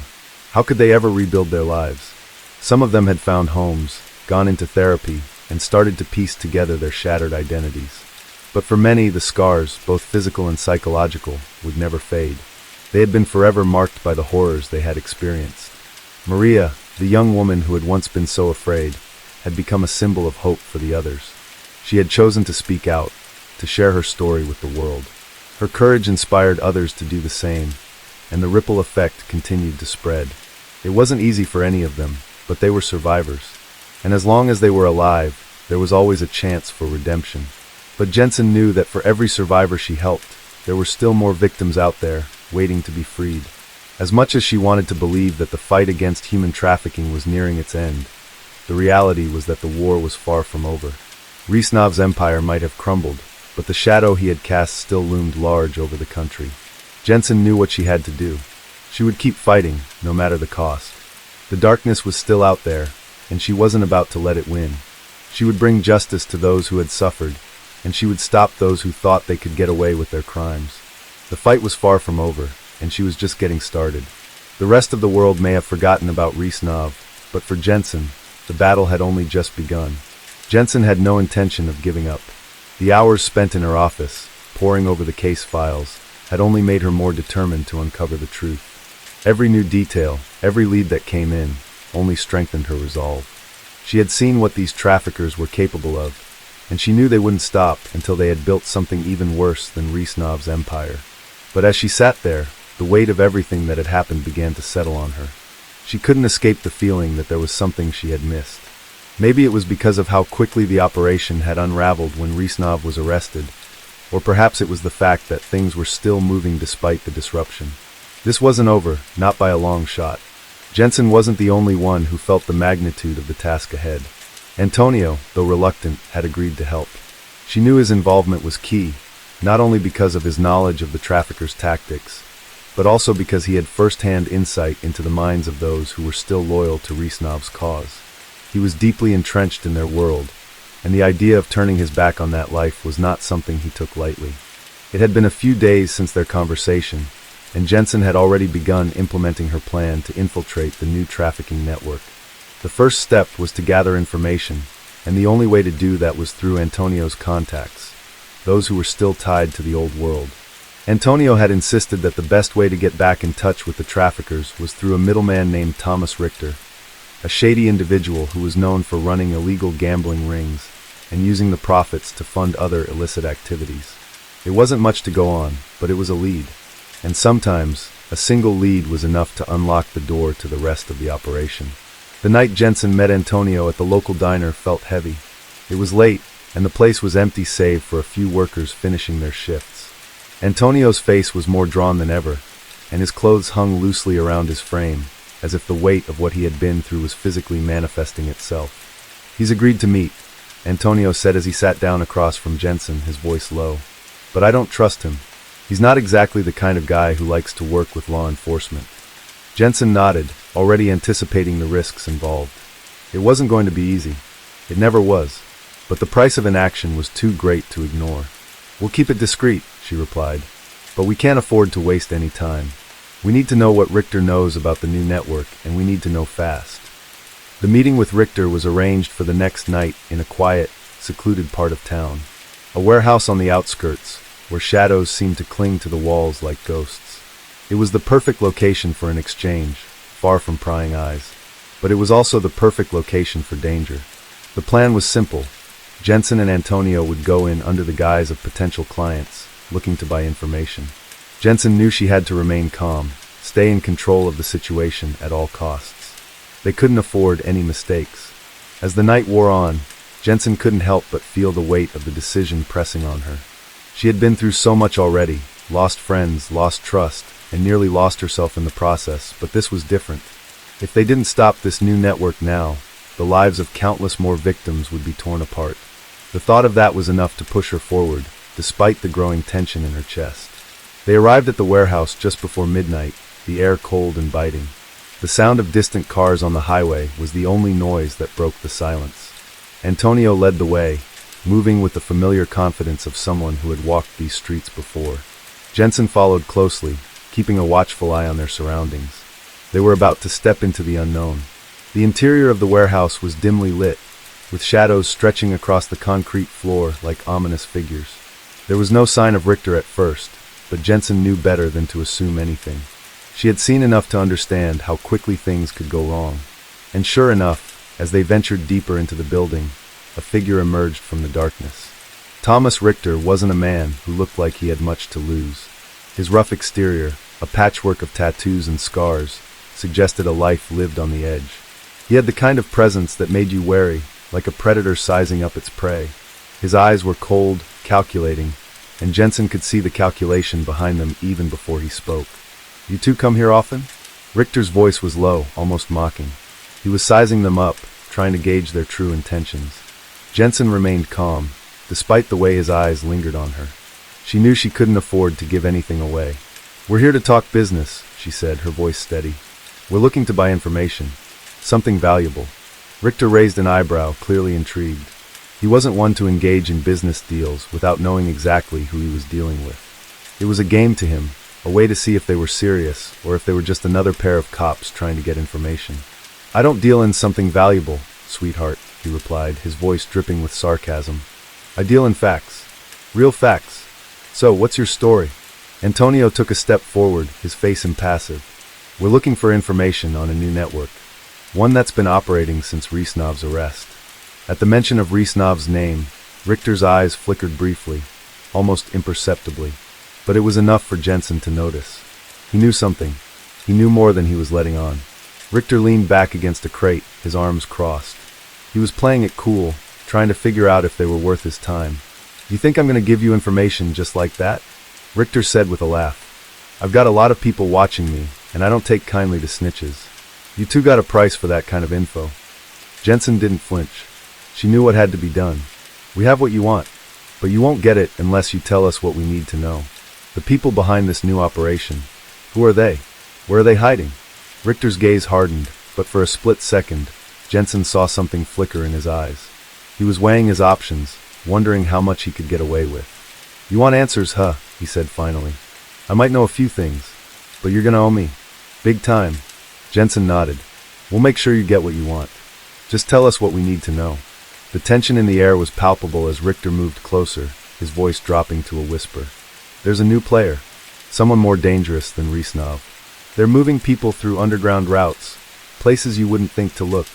And they're working with people on the inside. Politicians, law enforcement. It's bigger than you think." Jensen's heart skipped a beat. This was it. This was the break she had been waiting for. But she knew this wasn't the end. It was only the beginning. Jensen and Antonio left the warehouse, each step carrying the weight of what they had just learned. The night was cold, the air thick with the promise of more danger. Richter's words echoed in her mind. "It's bigger than you think." She couldn't ignore the chill running down her spine. Every instinct told her this wasn't just about a human trafficking network anymore. It was something more insidious, more widespread. There was no turning back now. As they made their way to the car, Antonio spoke for the first time since their meeting with Richter. His voice was low, laced with a mixture of concern and fear. "Do you realize what this means?" he asked, his eyes darting to the rearview mirror, as if expecting someone to follow them. Jensen nodded slowly, keeping her focus on the road ahead. "It means we're up against something we didn't expect. This new player. They're tied to people in power. We're not just fighting criminals, we're fighting a system." Antonio slammed his fist against the dashboard, his frustration evident. "I should have seen it. We were too focused on Rnav. Too focused on the past." He paused, then added, "But it's not too late. We still have time to stop this." Jensen knew he was right. Every second counted. The information Richter had given them was a breakthrough, but it was only the beginning. She needed to understand the full scope of what they were dealing with. "The routes Richter mentioned," Jensen mused aloud, "they have to be tied to something more organized. It's not just about moving people. It's about money, power, and control." Antonio's grip on the steering wheel tightened. "We need to get to those routes. We need to find out who's pulling the strings. But we also need to be careful. The deeper we go, the more dangerous it'll get." "I know," Jensen replied, "but we don't have a choice. This network, it's not just affecting the victims. It's infecting the entire system. And if we don't stop it, who will?" The drive to their next destination was filled with silence, each lost in their thoughts. Jensen knew Antonio was right to be cautious. They had no idea how far-reaching this operation really was. But the one thing she was certain of was that they couldn't walk away now. The stakes were too high, and there were lives on the line. By the time they reached their temporary safe house, it was nearly dawn. The sky was just beginning to lighten, casting a soft glow over the city. Jensen's mind raced as she sifted through everything they had learned. The new player, the underground routes, the powerful figures involved. It was all part of a larger puzzle. But the pieces didn't quite fit together yet. Inside the safe house, Antonio immediately began contacting his old connections, trying to track down any information about the underground routes Richter had mentioned. Jensen sat at the table, her laptop open in front of her. She scrolled through files, looking for any link between the people they were investigating and the new network. Her fingers flew over the keys as she pieced together the threads. Minutes turned into hours as they dug deeper into the web of corruption that surrounded them. The new player, whoever they were, had a network that spanned continents. Every time they thought they were close to a breakthrough, they encountered another roadblock. The deeper they dug, the more it became clear. This wasn't just a criminal operation. It was an institution. Suddenly, Jensen's phone rang. She glanced at the screen, her heart skipping a beat as she saw the number. It was Richter. "Jensen," he said without preamble, "I've got more for you, but you'll need to meet me. Tonight." Her pulse quickened. "Where?" "There's an old pier outside the city. I'll send you the details." The line went dead before she could respond. Jensen stood up, her mind already racing with the possibilities. She turned to Antonio, who was still on the phone, speaking in low tones. When he finished, she didn't have to say anything. He knew what was coming. "Are you sure about this?" he asked, his eyes narrowing in concern. Jensen nodded.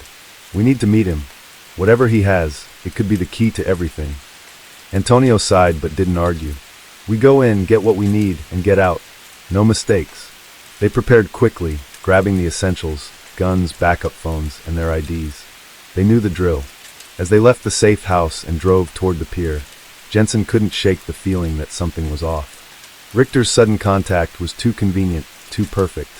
He knew they would be looking for answers, but would he really provide them? Or was this just another part of the trap? The pier was abandoned, the docks dark and empty. The only sound was the gentle lapping of water against the posts, the occasional creak of metal.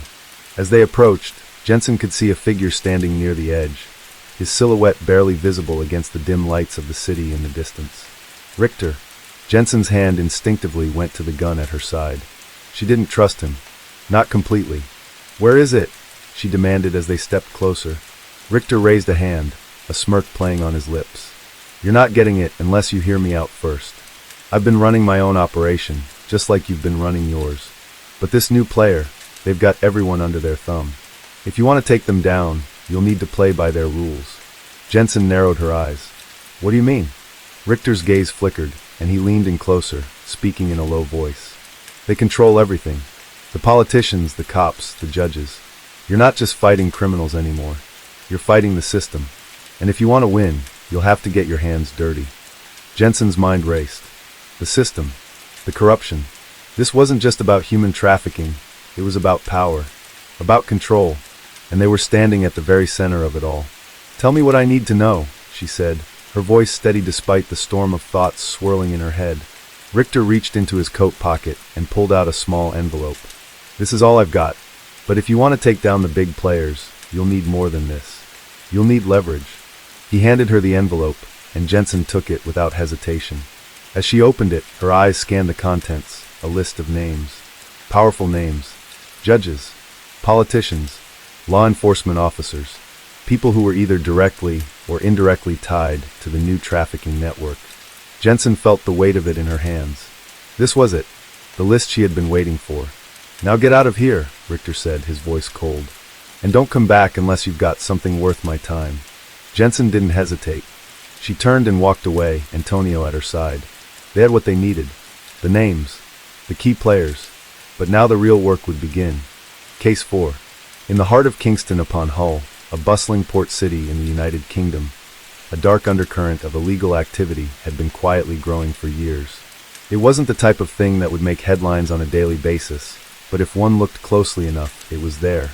Human trafficking, a sinister industry that thrived in the shadows of this industrial hub, had become more pervasive than anyone could have ever imagined.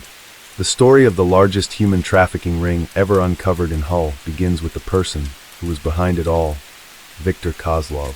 Kozlov was a name that had never been on anyone's radar. To the untrained eye, he seemed like an ordinary man, an immigrant who had come to the United Kingdom seeking a better life. He had done what so many others did, worked in menial jobs, kept a low profile, and stayed out of trouble. But beneath the surface, Victor was the orchestrator of a ruthless human trafficking syndicate that spanned not just Hull, but also other major cities in the UK and across Europe. He was a man who had learned to blend in, to disappear into the background of everyday life. With dark hair, sharp features, and a cool, calculated demeanor, Victor had the ability to charm and manipulate those around him. He was the kind of person who could persuade someone to trust him within minutes, to convince them that his promises of a better life were real. In reality, those promises were nothing more than lies designed to lure vulnerable people into a life of exploitation. Victor was not alone in his operation. Over the years, he had built a network of accomplices, each one handpicked for their skills in various aspects of the illegal trade. There were the recruiters, the ones who scoured vulnerable communities across Eastern Europe, promising young men and women jobs in the UK.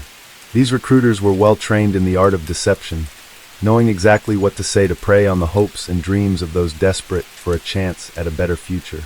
Once they had their victims, they would transport them to Hull, often in overcrowded, unsafe conditions, with the promise of work awaiting them once they arrived. But upon reaching Kingston upon Hull, those promises quickly dissolved. The victims were immediately subjected to a life of servitude, forced to work in illegal brothels, factories, and sweatshops, where they were kept in appalling conditions. They were given little to no pay, and any attempts to escape were met with violence or the threat of harm to their families back home. Victor had created an intricate web of fear and control, one that made it nearly impossible for his victims to break free. For years, Victor's operation had gone undetected. Hull's busy port was a perfect cover for his trafficking network. Ships would come and go, bringing in goods from across the globe, and Victor used the busy port as a way to smuggle people in and out of the country without drawing attention. His network was so well organized that even the authorities were unable to piece together the full extent of the operation. It wasn't until 2023 that Victor's empire began to crumble, thanks to the persistence of one local detective. Detective Sarah Bennett had been working for the Hull police for over a decade, and she had always known that something was off in the city. The rise in missing persons reports, the unusual number of foreign workers coming into the area with no clear paperwork or identification, it all seemed like red flags that no one else seemed to notice. Bennett's instincts told her that Hull was the epicenter of something much larger than just petty crime. She began quietly investigating the disappearances, speaking to locals, and piecing together small fragments of information. What she uncovered was nothing short of shocking.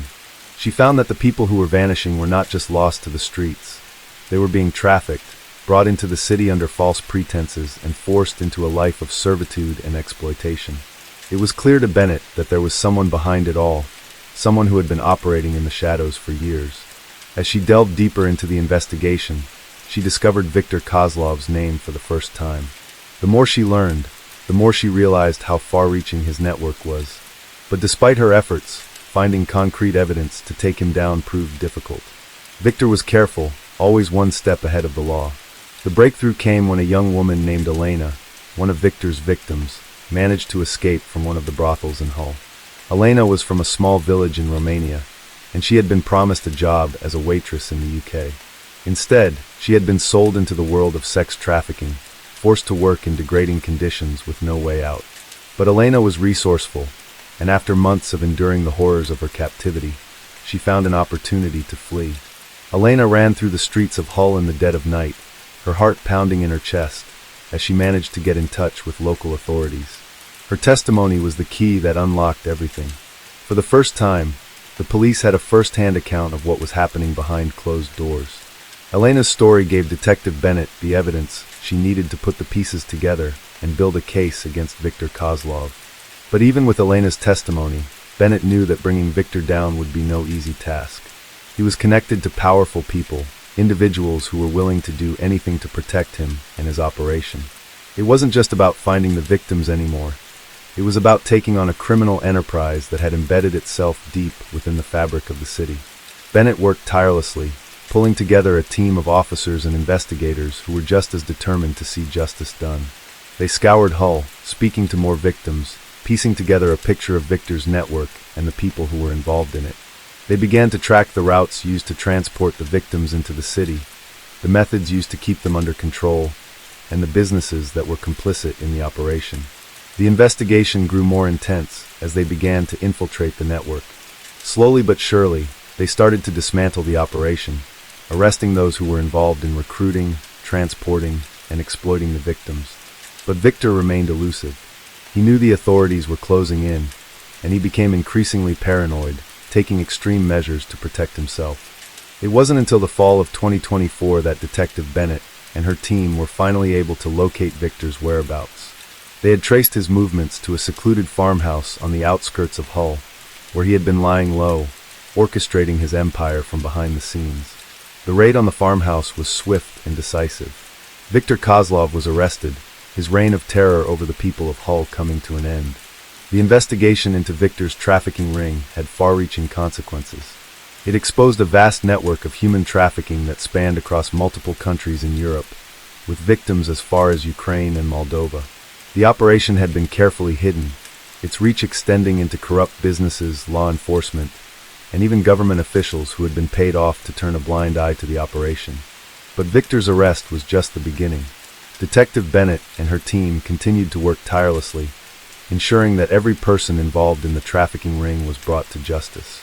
And while the victims who had been freed from Victor's control would never fully recover from the horrors they had endured, their courage in coming forward had helped bring down one of the most notorious human traffickers in the UK.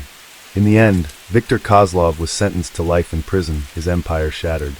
The case became a turning point in the fight against human trafficking in Hull and beyond, a reminder of the lengths to which some people would go to exploit others for profit, and the resilience of those who refused to stay silent. As the investigation into Viktor Kozlov's trafficking empire intensified, Detective Sarah Bennett found herself drawn deeper into the darkness of the underworld that had taken root in Kingston upon Hull. For weeks, she pored over evidence, spoke with survivors, and traced every step of the network that Victor had built over the years. The more she uncovered, the more horrifying the reality of the situation became. Despite the horrifying stories of abuse, manipulation, and forced labor that Elena had shared, Bennett knew that bringing Victor to justice was not going to be an easy task. She could no longer simply rely on the accounts of victims to build a case. It was clear that Victor had set up a wall of protection around himself. The network wasn't just a group of criminals. It was a well-organized operation that reached deep into the local community. Bennett could feel the weight of the investigation bearing down on her, but she was driven by a sense of justice that had only grown stronger with each passing day. Each piece of the puzzle that Bennett uncovered pointed to the fact that Victor had not only trafficked individuals into the UK, but had also forged connections with businesses across Hull that relied on cheap, forced labor to maintain their operations. Factories, warehouses, and even some legitimate businesses were complicit in Victor's scheme, whether knowingly or through bribery and coercion. His trafficking ring had effectively become a part of the economic fabric of the city, hidden in plain sight. It was impossible to ignore the magnitude of what Victor had orchestrated. Thousands of people, mostly from Eastern Europe, had been brought into the UK with the false promise of work and a better life. Most of them were young men and women, vulnerable and desperate for an escape from their grim circumstances back home. They had been deceived, sold the idea that the streets of Hull would offer them something their countries could not. But when they arrived, they were immediately plunged into a nightmare. The brothels, which had been disguised as legitimate businesses, were places of horror. Women were trapped, their passports taken from them the moment they arrived, their personal freedoms stripped away. The men who were brought in were often forced into labor in harsh conditions, working long hours for little to no pay.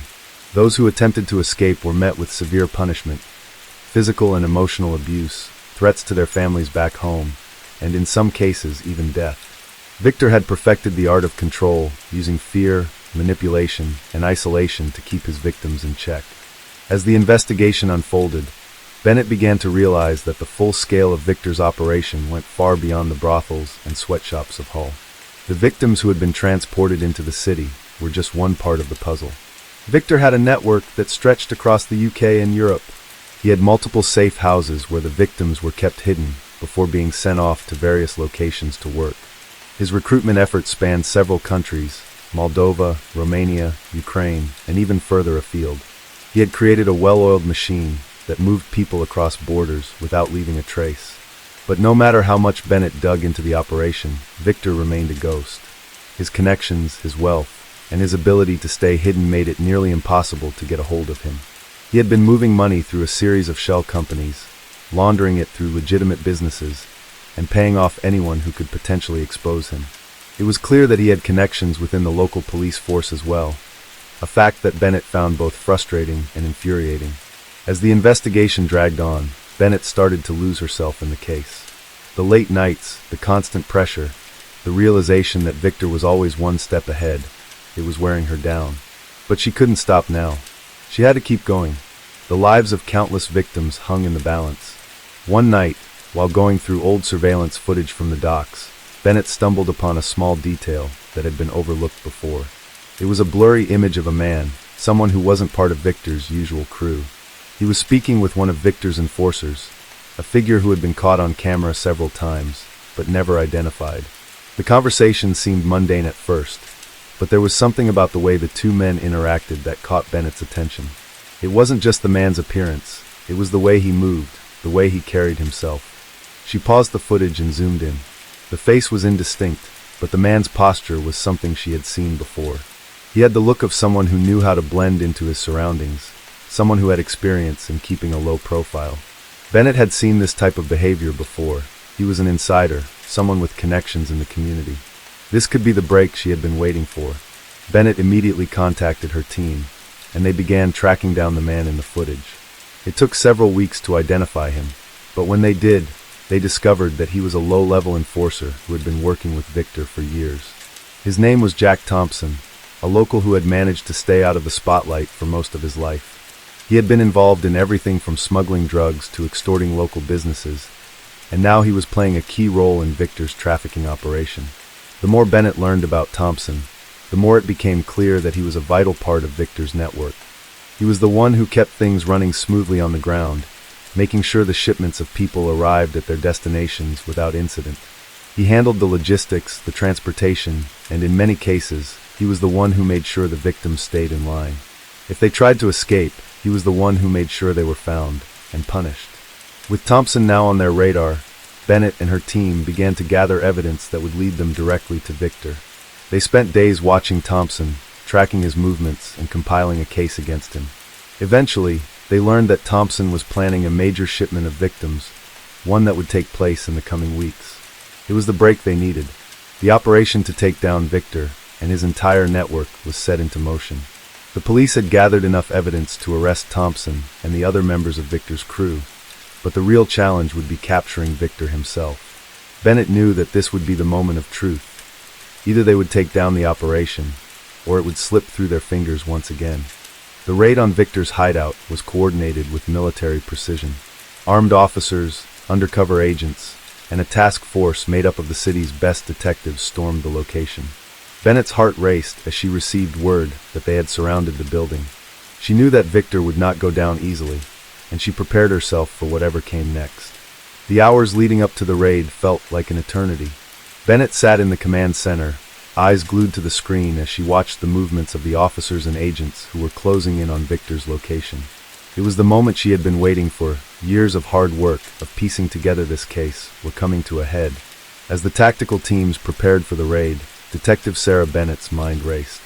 The walls that Victor had built around himself seemed insurmountable.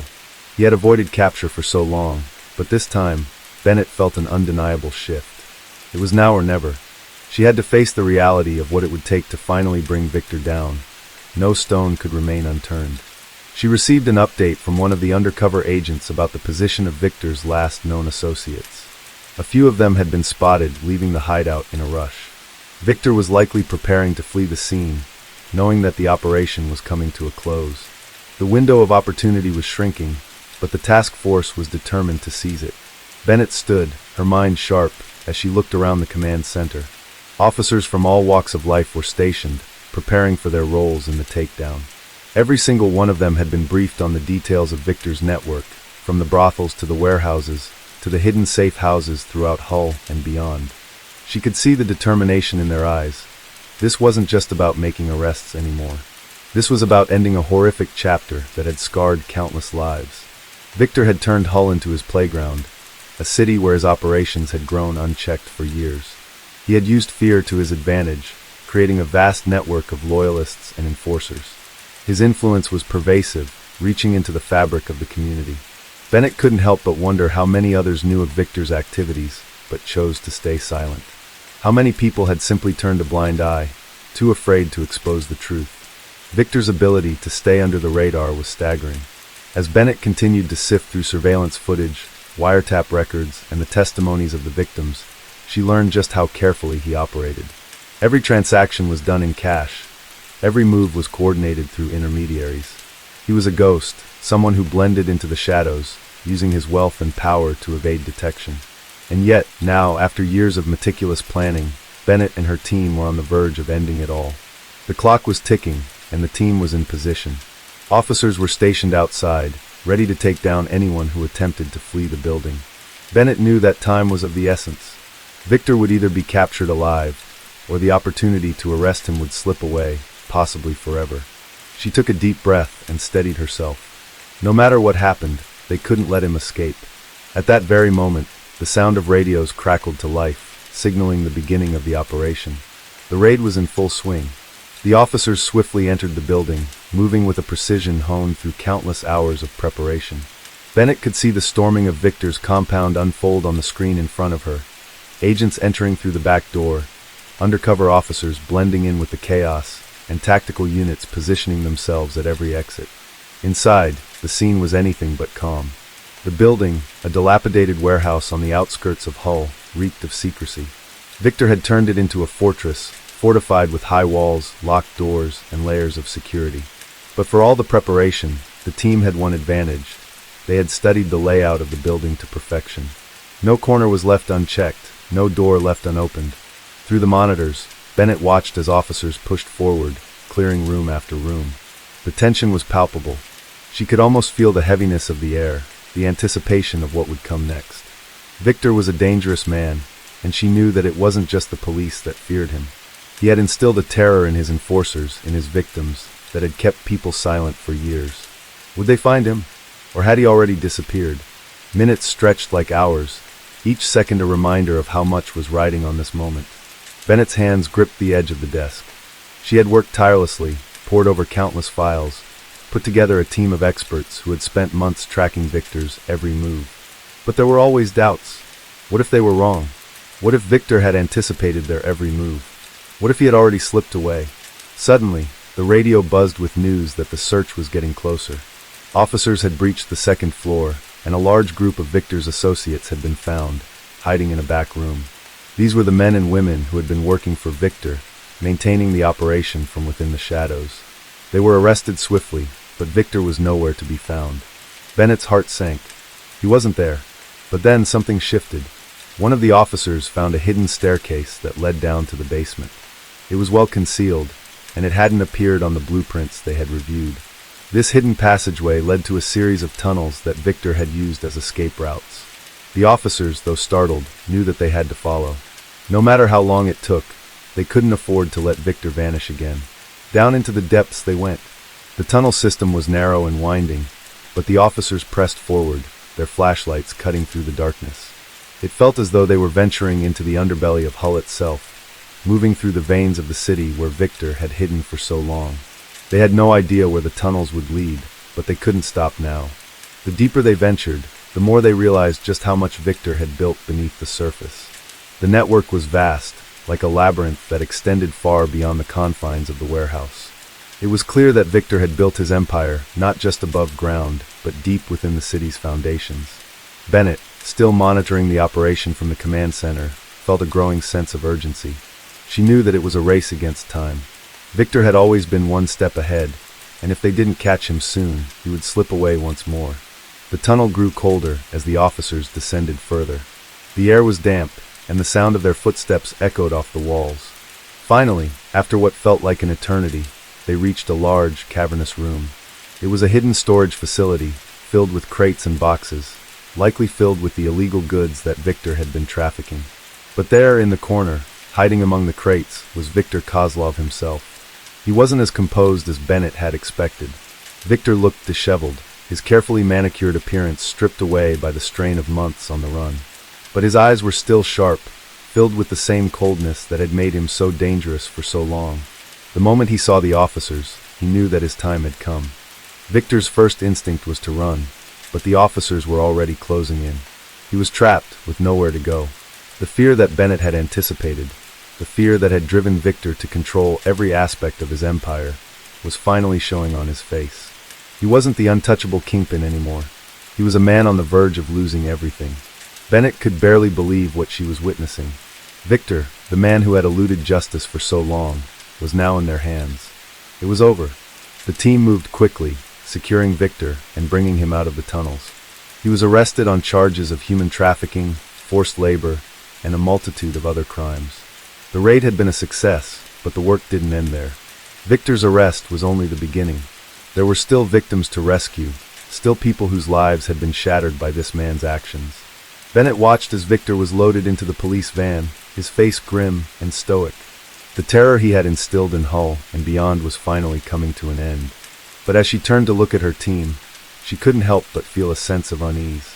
Victor might be behind bars, but the scars he left on the city would take much longer to heal. As the officers began to leave the scene, Bennett knew that this victory was bittersweet. It was a step toward justice, but the damage had already been done. The victims of Viktor Kozlov's trafficking empire would carry their wounds with them forever. But for now, Sarah Bennett allowed herself a moment of relief. The long road ahead was daunting, but for the first time in years, the light at the end of the tunnel was finally within reach. As the operation concluded and Viktor Kozlov was escorted out of the hidden labyrinth beneath Hull, Detective Sarah Bennett stood alone in the silent command center. The glow of the monitors was the only light now, casting long shadows across the room. The noise of radios, once filled with rapid updates and adrenaline-pumping reports, had quieted. But the stillness did not bring the comfort Bennett had expected. The arrest had been successful, but a heavy weight lingered in her chest. It wasn't the sense of victory that consumed her thoughts. It was the realization of what had been uncovered that night. The human trafficking ring that Victor had orchestrated was vast, a monstrous network that had snaked through Hull and beyond. But it wasn't just the magnitude of the operation that haunted her. It was the untold number of lives destroyed along the way. The young women, the men who had been coerced, the families torn apart, they were the true casualties of this operation. Bennett's thoughts were interrupted as one of the junior officers entered the room. His face was solemn, his eyes filled with an emotion Bennett knew all too well, exhaustion. He held a file in his hands, and his silence spoke volumes. "We've got the list, Detective," he said, laying the file on her desk. She opened it, scanning the names on the paper. Some were local, others from distant lands. All had one thing in common. They had been victims of Viktor Kozlov's empire. Some had disappeared years ago, their names buried beneath the layers of deception. Others were more recent, their faces still fresh in the minds of their families, who had been desperately searching for them. Bennett closed the file with a deep breath. She had already known about many of the victims, their cases having crossed her desk during the course of the investigation. But seeing the names all in one place, connected by the same thread of pain, made it feel more real, more personal. "This is just the beginning," she muttered under her breath. The arrest of Victor was only the first step in a much longer journey. There would be court proceedings, investigations into his associates, and most importantly, the task of helping the survivors rebuild their lives. But Bennett knew that even with Victor behind bars, there was no magic solution. The damage done by men like him couldn't be undone by simply locking them away. It was a systemic issue, one that would require years of work to dismantle completely. And Victor was not the only one. The network he had built was just the tip of the iceberg. As the survivors came forward, and as more information about the trafficking routes came to light, Bennett's team knew they had to prepare for an even bigger fight. There would be others who would attempt to take Victor's place, to fill the vacuum he left behind. The danger wasn't over. But for now, Viktor Kozlov was where he belonged, behind bars. His empire was crumbling, one piece at a time. Bennett made her way to the holding area, where Victor was being interrogated. The man who had been a shadow in her investigation for so long now sat in a sterile room, facing the reality of his capture. He was quiet, no longer the smug figure who had evaded justice for years. Now, his face was devoid of that confident sneer, replaced by a weariness that Bennett could see even from the doorway. Victor had been a master manipulator, a person who knew how to twist the system in his favor, playing both the legal and underground worlds to his advantage. He had used people as pawns, orchestrating their suffering with chilling precision. But now, he was at the mercy of the law he had once exploited.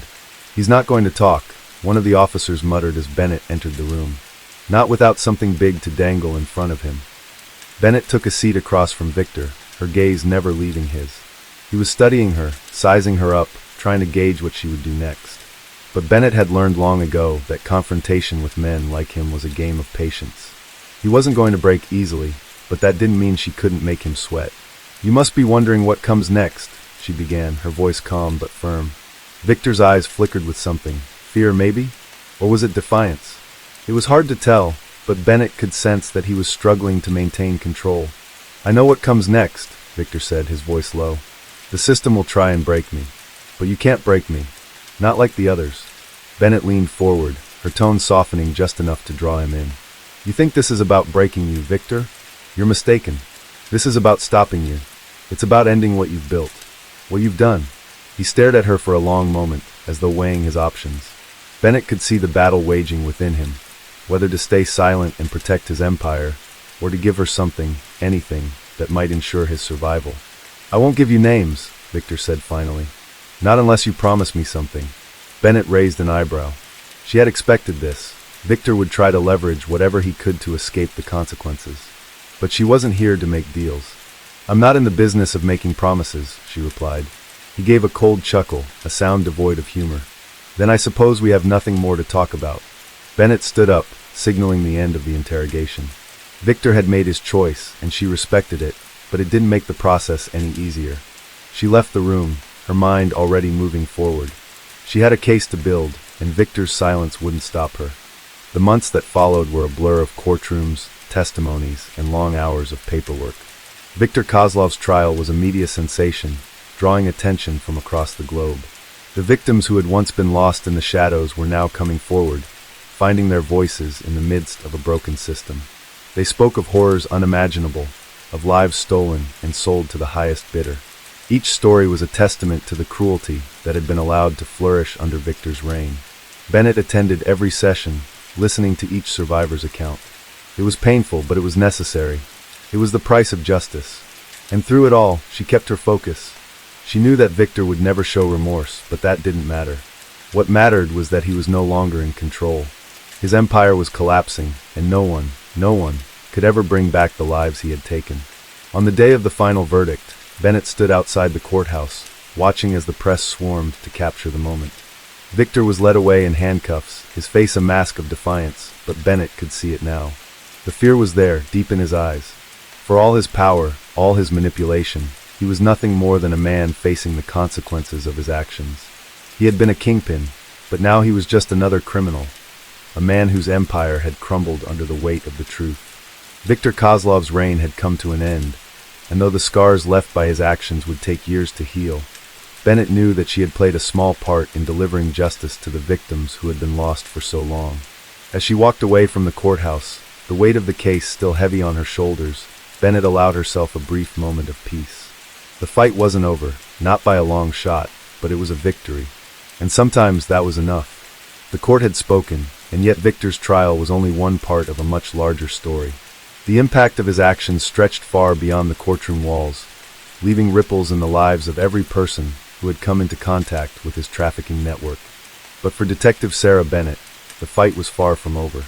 The arrest of Viktor Kozlov had unraveled a much more complex, deeply entrenched operation, one that spanned far across borders and into the very heart of global commerce. Now the hard part began, breaking the silence that had allowed such horrors to persist unnoticed for so long. Months passed, and as the investigation deepened, Bennett's world grew more complicated. The faces of the victims lingered in her mind long after the case files were closed each evening. The children, the parents, the families shattered by this ruthless trade. They haunted her, demanding that she not let their suffering fade into the shadows. There were days when she felt the weight of their stories crushing her, but those were the days when she knew she had to keep going. The truth was out there, hidden in the layers of bureaucracy and under the heaps of evidence. It was just a matter of peeling it all away, one excruciating layer at a time.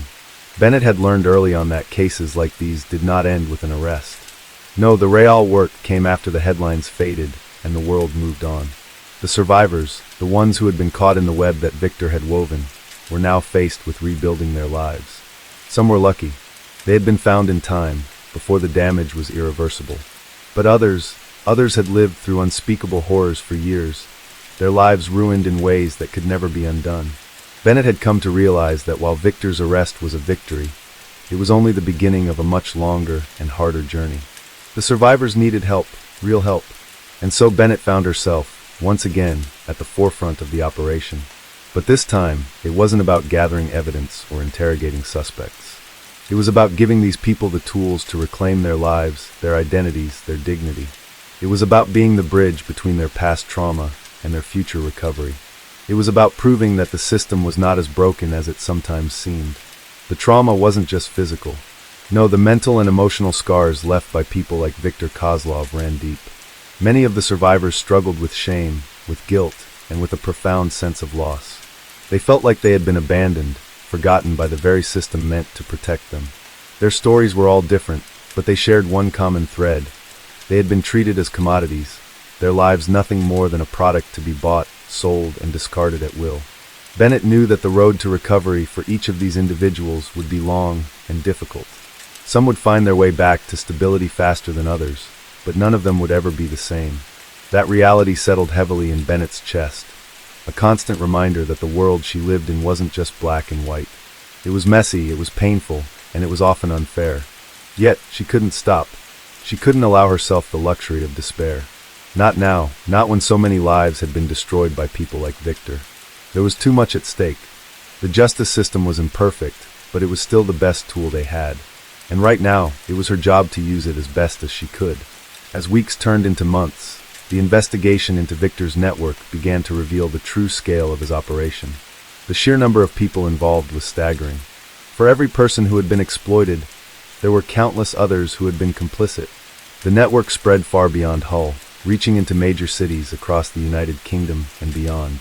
The money trail led to legitimate businesses, financial institutions, and even government officials, some of whom had either turned a blind eye or worse, had been on the take. The depth of the corruption was almost beyond comprehension.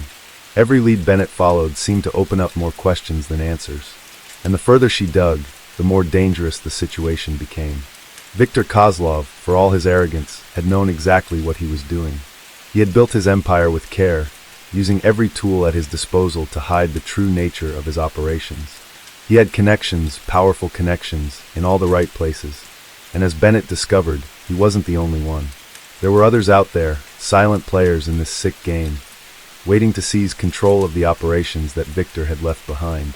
The police force was stretched thin, and Bennett knew that in order to make real progress, she would need to collaborate with agencies beyond the local scope.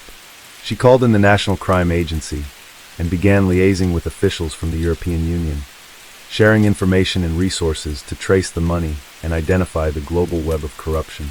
One evening, as Bennett was sorting through stacks of evidence in the quiet solitude of her office, a call came through from her colleague, Detective James Hargrave. His voice was tense, filled with a sense of urgency that immediately piqued Bennett's interest. "Sarah, I think we've found something," James said, his voice barely above a whisper. "We've traced one of Victor's money routes to an offshore account in the Cayman Islands. It's linked to a shipping company, but this company, it's not just about cargo. It's about something else. Something darker." Bennett sat up straighter, her heart racing. The shipping companies had always been a key part of Victor's operation. They had been used to transport goods, but it had always been suspected that Victor was smuggling something, or someone, through the ports. But the thought of him having an entire network within the global shipping industry was something that had never crossed her mind. "What exactly are you suggesting?" Bennett asked, her voice calm but with an edge of suspicion. James paused, the sound of paper shuffling coming through the line. "I think this shipping company is part of a much larger network, one that traffics not just humans, but illegal goods, arms, maybe even drugs. It's all interconnected, and the deeper we dig, the more we realize that Victor was just a small player in the larger game." Bennett felt a chill crawl down her spine. She had suspected for some time that Victor was part of something bigger. But the scale of this operation, the sheer complexity, was unlike anything she had imagined. If James was right, they were dealing with a global syndicate that had its roots in some of the most powerful industries in the world. "Keep digging, James," Bennett said, her voice tight with determination. "We need to find out who's behind this." and we need to stop them before they can do any more damage. For the first time since the investigation began, Bennett allowed herself to feel a flicker of hope. The case wasn't over yet. Victor had been taken down, but there was still so much left to uncover. The people responsible for the suffering of so many were still out there, and Bennett wasn't going to stop until she brought them to justice. In the days that followed James's call, Bennett was consumed by the task at hand. The evidence that had been gathered, the connections that were now being made, all pointed toward a massive, shadowy network that stretched across continents.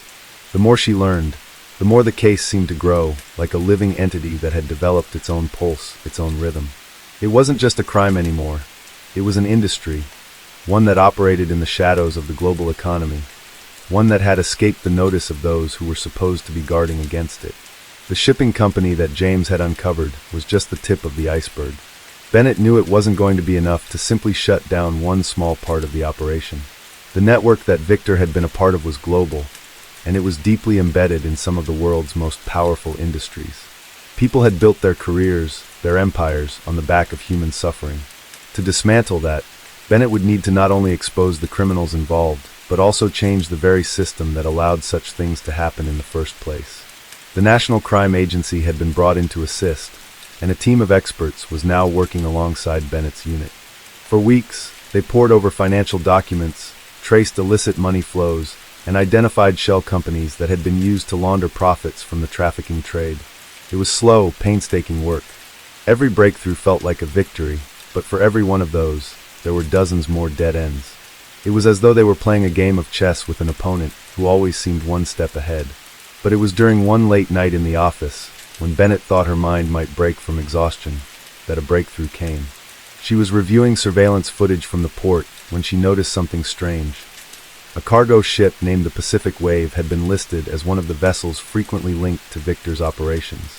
The ship made routine stops at Hull, but its destinations were always vague. No clear record had ever been kept of where it had sailed from, or to where it was headed. That was until now. The shipping manifest, which had been provided by an anonymous informant, finally revealed a disturbing truth. The Pacific Wave had not only been transporting legitimate goods like electronics and textiles, it had also been a key part of a much darker trade. The manifest showed that several shipments had been marked as humanitarian supplies, but the contents were never properly documented. The documents suggested the ship had carried human cargo, but they didn't list any names or details, only vague codes. The codes referred to specific routes within the trafficking network, hidden under the guise of legitimate shipments. Bennett's heart sank as she processed the information. It wasn't just an illicit shipping route. It was the bloodline of Victor's operation, the artery that connected the dots between trafficking hubs across Europe, Africa, and even into South America. And it wasn't just about moving people. It was about moving products, too. Drugs, weapons, counterfeit goods, all part of the same underworld that had consumed so many innocent lives. She knew this discovery was big. It wasn't just about human trafficking anymore. It was about an entire criminal syndicate that had been operating in plain sight. And now that they had identified the Pacific Wave and its involvement, Bennett's team could trace its movements, search its cargo holds, and perhaps even intercept future shipments. But with each step they took, the risks increased. The people behind this operation were ruthless, and they wouldn't hesitate to eliminate anyone who posed a threat to their business. Bennett knew that if they didn't act soon, they could lose everything. The key to cracking the case lay within the hold of the Pacific Wave. But how could they get to it before the ship sailed again? As the team strategized their next move, they knew they had only a narrow window of time. The Pacific Wave was due to dock in Hull again in a matter of days. Bennett called in a special task force, pulling in officers from the Coast Guard, Customs, and even intelligence agencies. They needed to be swift, decisive, and above all covert. If they were going to succeed, they couldn't afford to let their targets know they were coming. The night before the operation, Bennett found herself standing at the edge of the harbor, gazing out at the dark waters of the North Sea. The air was thick with the smell of salt and damp wood, the sound of waves crashing against the pier almost hypnotic. In that moment, the weight of everything that had happened, the arrests, the investigations, the countless sleepless nights, seemed almost unbearable. But there was no turning back now. Tomorrow, they would be making their move. As she stood there, her phone buzzed with an incoming message. It was from James. The message was simple, but it made her heart race. "They're on the move. Pacific Wave leaves port in 6 hours. They're shifting operations. Get ready. The urgency in his message told her everything she needed to know. Whatever Victor's network was planning, it was coming to a head. The Pacific Wave wasn't just a link in the chain, it was the chain. And if they could break it, they could shatter the entire network. The next few hours were a blur of preparation. Bennett's team moved swiftly, coordinating with Customs, the Coast Guard, and the NCA. Every detail had been accounted for. They would intercept the ship as it arrived in the harbor, boarding it quickly before it had a chance to offload its cargo. Time was their enemy, but if they acted fast, they might just be able to catch the criminals red-handed. The following morning, the operation was set into motion. Bennett and her team stood in the shadows of the docks, waiting for the signal. The Pacific Wave was due to arrive at 9 a.m., and the clock was ticking. In those tense moments, Bennett could feel the weight of every decision she had made in the past few months pressing down on her. The lives of so many people hung in the balance. This was their chance to bring the entire syndicate down, and they couldn't afford to fail. At precisely 9 a.m., the Pacific Wave began to dock. Bennett's heart pounded in her chest as she watched the massive ship slowly approach the dock, its rusted hull cutting through the waves. It was like something out of a nightmare, a symbol of everything Victor and his accomplices had done, everything they stood for. But today, it would be their undoing. The team was ready. As soon as the ship made contact with the pier, officers flooded the docks, their boots pounding the concrete as they rushed toward the vessel. Bennett's pulse quickened as she followed, adrenaline pumping through her veins. She had no idea what awaited them on the ship, but she knew one thing for certain. This was their moment. The investigation was now entering its final phase. As Bennett stepped onto the Pacific Wave, she realized that the hardest part was still to come. Facing the truth that had been buried in the cargo holds of this ship for so long. The people, the products, the twisted web of crime, it was all here. And it was up to her to uncover it, piece by piece. But she was ready. After everything that had happened, she was ready to face whatever came next. Case 5. In the southernmost part of Australia, amidst the quiet streets and picturesque surroundings of Hobart, a dark and dangerous operation was unfolding in the shadows of the city. It was in 2022 when the first signs of this underground network came to light, a web of human trafficking that had been operating under the radar for years. At the heart of this operation was a man named Thomas Richards, a name that, for many, seemed harmless enough at first. However, Richards was not who he appeared to be. Beneath his unassuming exterior was a criminal mastermind who had orchestrated one of the largest human trafficking rings in Australia, spanning multiple continents and involving the exploitation of hundreds of vulnerable individuals. Thomas Richards was born in Hobart, raised in a working-class neighborhood where he quickly learned the value of hard work. His father, a fisherman, taught him the ropes of the trade, instilling in him a strong work ethic. But Richards was always different from the others around him. He didn't have the same desire for an honest life. Early on, he realized that there were shortcuts to success, paths that others hadn't thought to explore. Over time, Richards grew more and more disillusioned with the mundane life that he and his family led. While his peers sought stable jobs and steady incomes, he began to see the world differently, envisioning a life where money could be made quickly, no matter the cost. As he grew older, Richards began dabbling in small-time crimes, dealing in stolen goods and other illicit activities. His first real venture into the criminal world came when he made connections with various individuals in the fishing industry who were willing to turn a blind eye to the more unsavory aspects of the trade. Richards used his connections to smuggle goods, often disguising them as legitimate shipments, moving everything from counterfeit electronics to illegal substances. But as his operation grew, he began to realize that there were far greater profits to be made in human trafficking. In the early days of his criminal empire, Richards began forging ties with traffickers in Southeast Asia and Eastern Europe. His role was simple. He would provide the transportation and infrastructure for moving people into Australia. It started small, with a few individuals being smuggled across the border, their identities hidden within containers of goods or among the crew of fishing vessels. The victims were often promised better lives, jobs in Australia that would help them escape the poverty they had known in their home countries. But once they arrived in Hobart, their dreams were shattered. They found themselves trapped in a world of forced labor, their hopes of a new life replaced by the harsh reality of exploitation. Richards' network expanded rapidly, feeding into the demand for cheap labor in Australia's underground economy. From the construction industry to domestic work, The victims were used in any number of ways, often working long hours in dangerous conditions for little or no pay. They were controlled through fear and manipulation, isolated from the outside world, and subjected to physical and psychological abuse. For Richards, they were nothing more than commodities to be moved and used, pawns in his relentless quest for wealth and power. By 2022, Richards had built an elaborate infrastructure that spanned the entire country. His network reached from the shores of Hobart all the way to major cities like Melbourne and Sydney. He had people working for him in every corner of the country, recruiters, handlers, and enforcers who ensured that his operation ran smoothly. Richards was a master of evading detection, using legitimate businesses as fronts for his trafficking operation.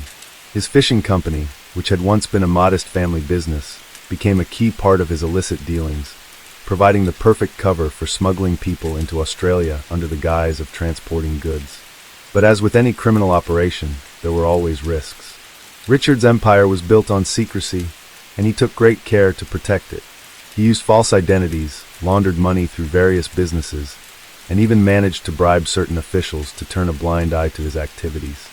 However, there was always the looming threat of exposure. The authorities, though slow to act, had been monitoring the growing number of missing persons cases, particularly among migrant communities. As the years passed, more and more individuals began to vanish without a trace, many of them never to be seen again. The first breakthrough in the case came when an anonymous tip was received by the local authorities. It was a brief, cryptic message that referenced a hidden network operating out of Hobart with connections to the fishing industry. The tip led investigators to a warehouse on the outskirts of the city, a location that had long been suspected of housing illegal activities. Inside the warehouse, they discovered a shocking scene. Dozens of men and women, malnourished and terrified, locked in makeshift cages. They were the victims of Richards' trafficking operation, brought to Australia under false promises and forced to work in deplorable conditions. The discovery was just the tip of the iceberg. Over the next few weeks, the police began to uncover more and more locations linked to Richards' operation. He had used a vast network of warehouses, safe houses, and even private residences to hide his victims, moving them from place to place in an attempt to avoid detection. Richards had been careful to keep his operation as decentralized as possible, with different groups responsible for various aspects of the trafficking process. However, as the police pieced together the evidence, it became clear that Richards was at the center of it all. As the investigation continued to unfold, the authorities realized the scale of Richards' operation. It wasn't just limited to Hobart. It spanned across the entire country, with victims being smuggled into various states under the radar. Some were forced into domestic servitude, others were coerced into working on farms or construction sites, while some were sold into the sex trade. Richards had created a highly profitable and disturbingly efficient system, one that was built on the suffering of the most vulnerable individuals. The Australian Federal Police, AFP, were called in to assist with the investigation, and soon a task force was established to track down Richards and dismantle his network. However, Richards was no fool. He had anticipated such a response and had taken precautions to cover his tracks. He had disappeared, slipping away from Hobart before the authorities could close in on him. His network, though weakened, remained intact, and the task force had to work quickly to prevent the operation from continuing in his absence. Despite his disappearance, the authorities were determined to bring Richards to justice. They continued to raid properties connected to his network, rescuing more victims along the way. With each raid, they uncovered new information that brought them closer to Richards. They also began to piece together the identities of his key associates, including his recruiters and handlers, many of whom had been working for him for years. Eventually, after months of painstaking investigation, the authorities received a crucial lead. Richards had been spotted in a remote part of Tasmania, a place he had frequented in the past. The AFP, along with local law enforcement, set up a covert operation to capture him. After a tense few days of surveillance, they were able to locate him at a secluded cabin, where he had been hiding out, attempting to escape the law. The arrest of Thomas Richards marked the beginning of the end for his human trafficking empire. Richards was brought to trial, where the extent of his crimes was revealed. He was convicted on numerous charges, including human trafficking, forced labor, and exploitation. The court heard testimony from many of the victims who had been rescued, some of whom had been trapped in his operation for years. Richard's sentence was long and severe, but it could never undo the harm he had caused to so many lives. The investigation into Richard's network continued, with many of his associates being arrested and charged as well. While the capture of Richards was a significant victory for the authorities, it also highlighted the ongoing problem of human trafficking in Australia and around the world. The case served as a stark reminder of the lengths to which some criminals would go to exploit vulnerable people for profit, and the importance of vigilance in the fight against human trafficking. The months following Thomas Richards' arrest were filled with tension, both for the survivors of his trafficking operation and for the authorities. The task force, now fully operational and dedicated to unraveling the remaining parts of the network, began to uncover disturbing details about the scale and scope of Richard's criminal empire. As each victim was rescued, their stories added another layer of horror to an already horrifying narrative. It wasn't just that Richards had been smuggling people into Australia. He had been systematically exploiting them in ways that left the authorities appalled and overwhelmed by the complexity of the operation. The survivors told stories of a nightmarish existence, where the hopes of a better life in Australia were shattered almost as soon as they arrived. Men and women, some as young as 16, were kept in cruel conditions. They were forced to work in farms, construction sites, and factories, often working long hours under grueling conditions. Most were not paid at all, or if they were, their wages were pocketed by the traffickers, leaving them with nothing. Their identification papers were taken away, and they were threatened with violence if they attempted to escape. Some were locked in small, windowless rooms for days, only to be allowed out when they were needed for work. There were reports of physical abuse, mental manipulation, and isolation. For most of them, freedom was nothing more than an illusion.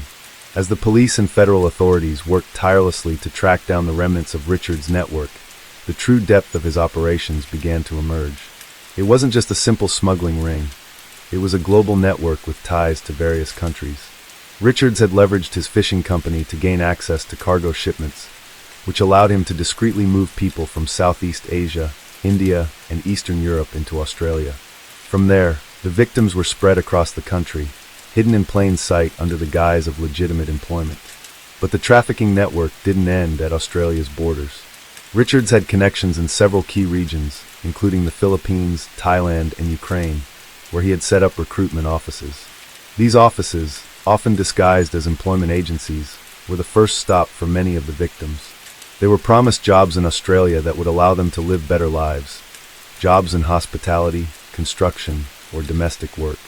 The victims, desperate for a better future, were eager to believe these promises. They handed over their money, some of them selling off everything they owned to pay for their passage. But what they didn't know was that the moment they agreed to these job offers, they were already under Richard's control. Their passports were taken from them, their identities stripped away. They were coerced into paying off their debts, which, in many cases, were impossible to ever fully repay. The employers they were promised were nothing more than fronts for exploitation. Some victims were forced to work in illegal brothels, others were sold into servitude on farms, and still, others were kept in factories where they were overworked and underfed. For many, there was no escape. The police investigation into Richard's operation revealed that he had been running this scheme for nearly a decade. His operation had grown from a small-scale smuggling operation into an international trafficking network, one that spanned continents and crossed borders with ease. The level of coordination and secrecy involved was staggering, and it wasn't until the authorities began to connect the dots that they realized the full extent of Richard's criminal activities. In the months following Richard's capture, a series of raids took place across Australia, targeting the warehouses, apartments, and houses that had been used as hiding spots for the victims. These operations were dangerous and often involved hours of surveillance and planning. The authorities had to be careful, as Richard's network was known for its ability to vanish victims quickly. The traffickers had become highly adept at covering their tracks, often moving their victims from one location to another in the dead of night, never leaving behind a trace. But the efforts of the authorities were beginning to pay off. With Richard's arrest, the key members of his network, recruiters, enforcers, and handlers, were slowly being apprehended. The investigation uncovered a web of corrupt individuals who had been complicit in the trafficking operation. Some of them were employees in the fishing industry, while others were involved in various businesses, such as construction, agriculture, and domestic labor. They had all played a role in facilitating the exploitation of vulnerable people. One of the most disturbing revelations of the investigation was the involvement of certain local law enforcement officers. The corruption ran deeper than anyone had anticipated. Some officers had been bribed to ignore the reports of human trafficking or had been directly involved in providing information to Richard's associates. It was a betrayal that shook the trust of the community, and the authorities knew they would have to work doubly hard to regain the public's confidence.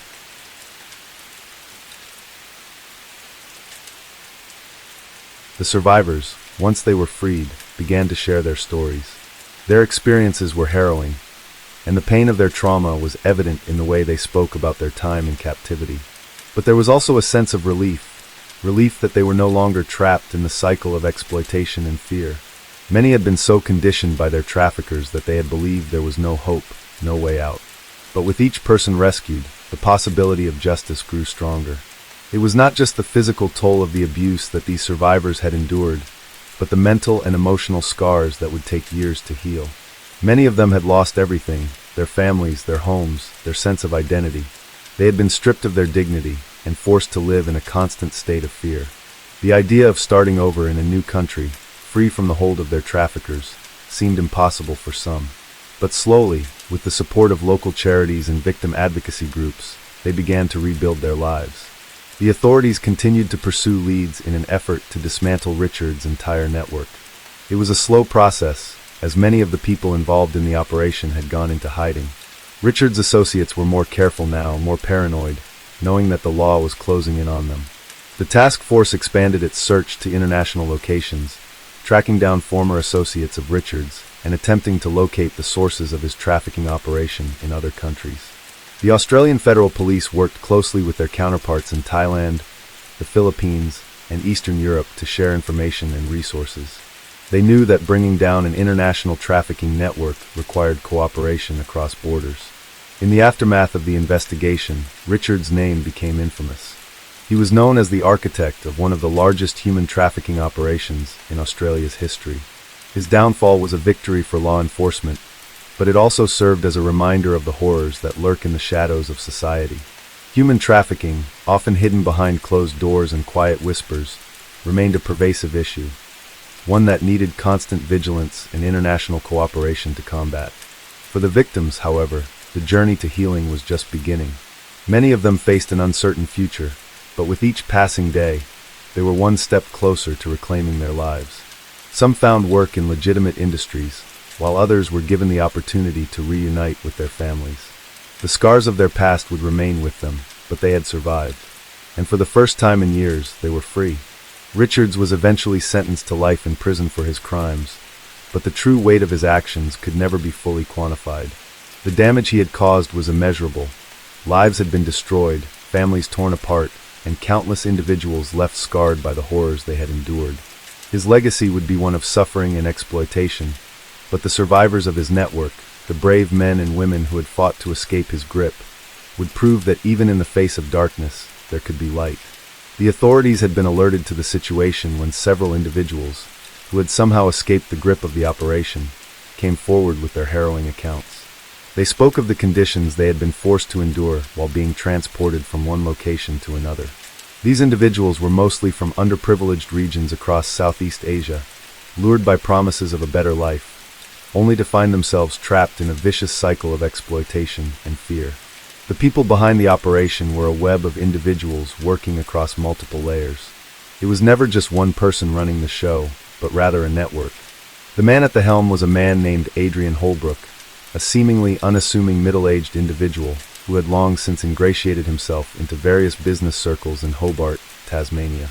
Holbrook had been in the country for over a decade, initially posing as a legitimate businessman in property development. His company, albeit obscure, had managed to gain some attention due to his ability to maintain a relatively low profile.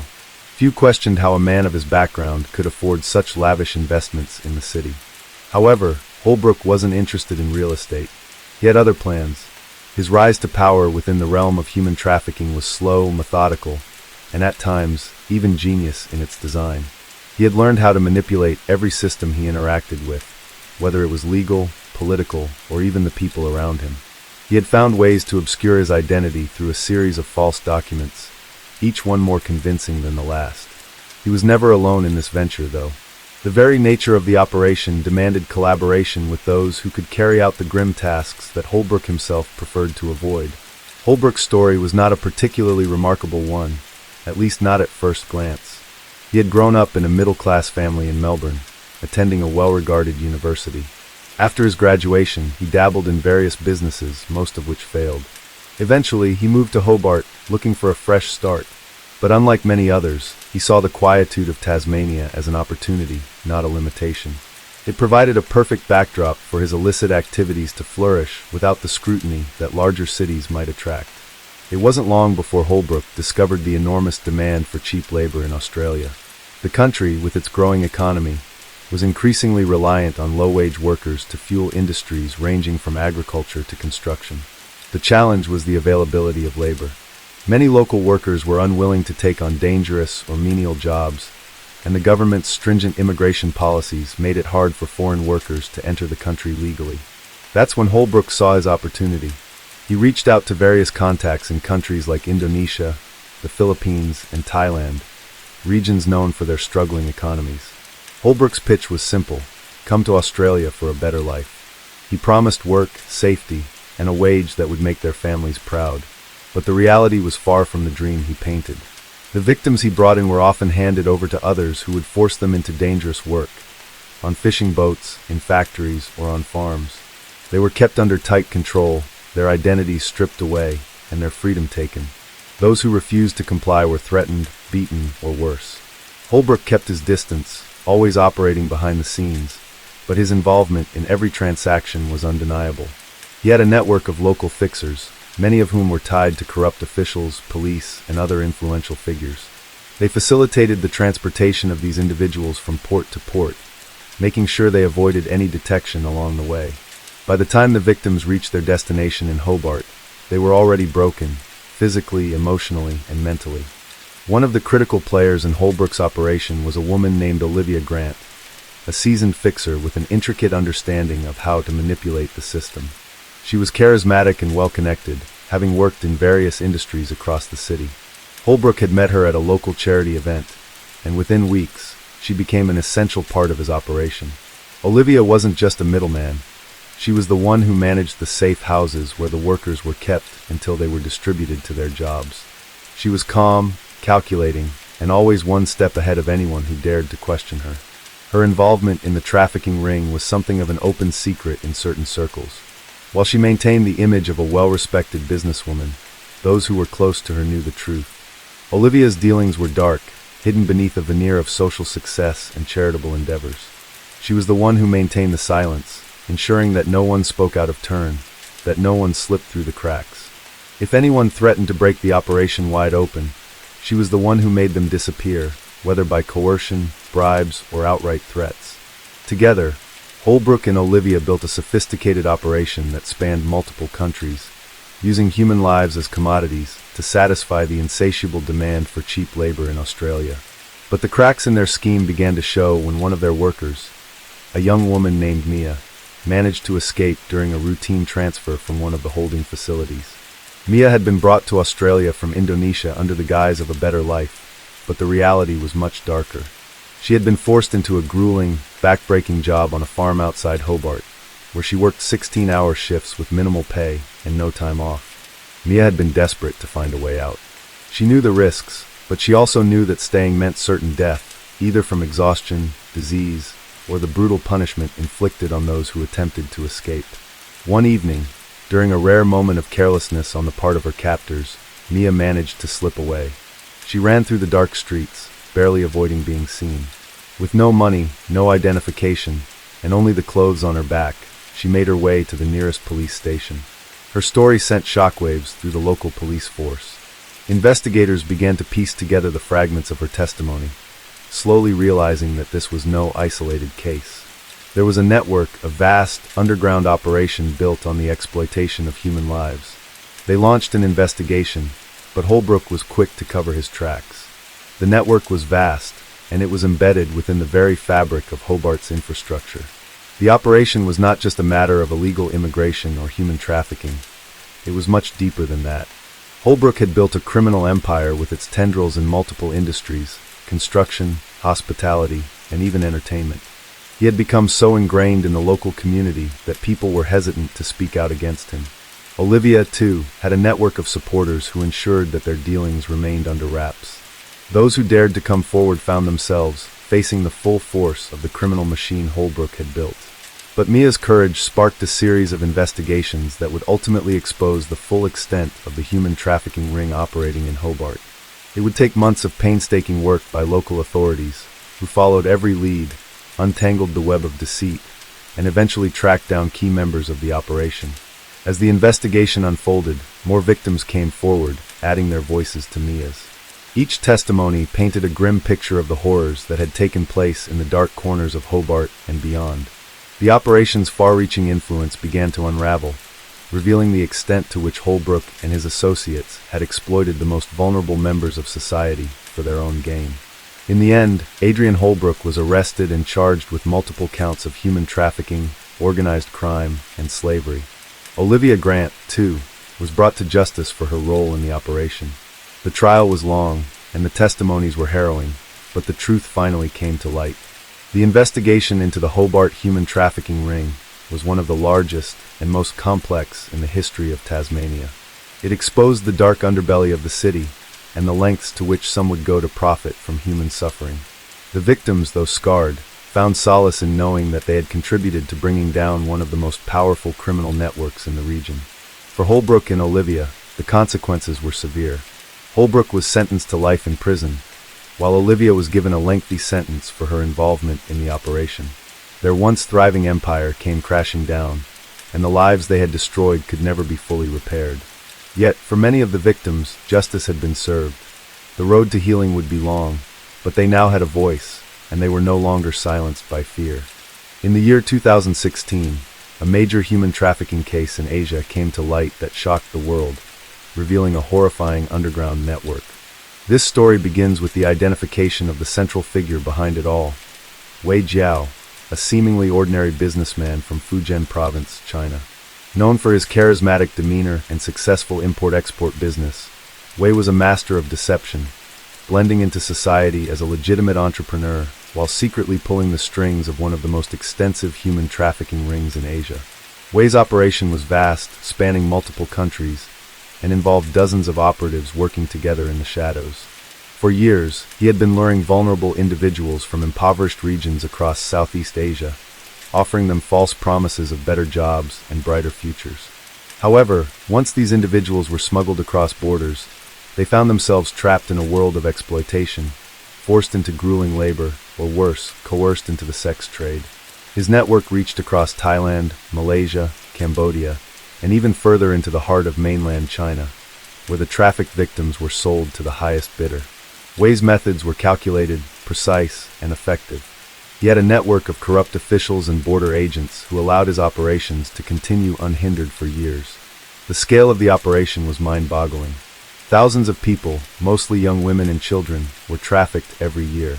Many were promised jobs in the entertainment or hospitality industries, only to find themselves sold into slavery in factories, farms, or worse, kept in grim conditions as sex workers.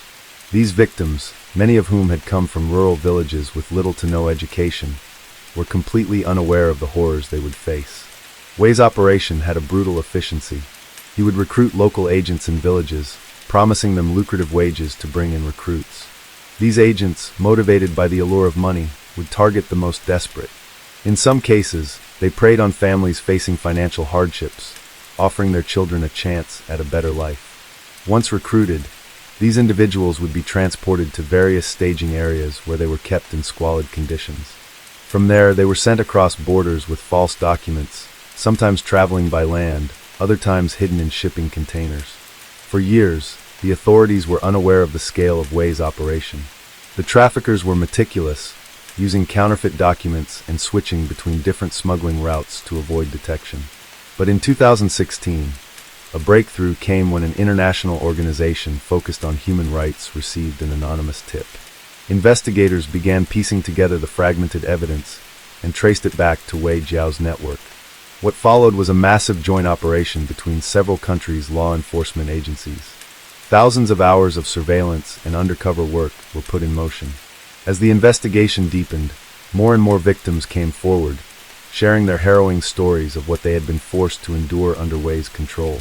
Many of them had been physically and emotionally abused, threatened with death, or forced to work in extreme conditions for little to no pay.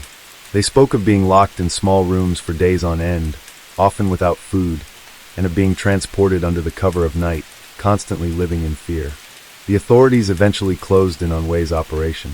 He was arrested in late 2016, and during the investigation that followed, more disturbing details emerged about his methods. It became clear that his human trafficking ring had been running for nearly a decade, and in that time, he had amassed millions of dollars from the exploitation of thousands of individuals. The capture of Jiao was seen as a significant victory in the global fight against human trafficking. However, it also highlighted the deep systemic issues that allowed such operations to flourish. Wei's network was not an isolated case. It was a reflection of a much larger problem.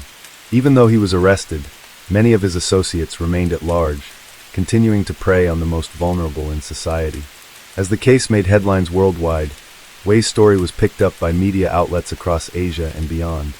His rise and fall became a symbol of the darkness that lurked behind the seemingly ordinary faces of businesspeople and entrepreneurs. Behind his polished exterior, Wei had been a puppet master, pulling the strings of a far-reaching, devastating operation that had torn apart countless lives.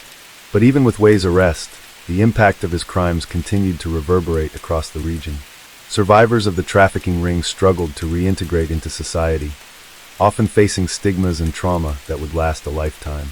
Many were left without families, their lives forever changed by the brutality they had endured.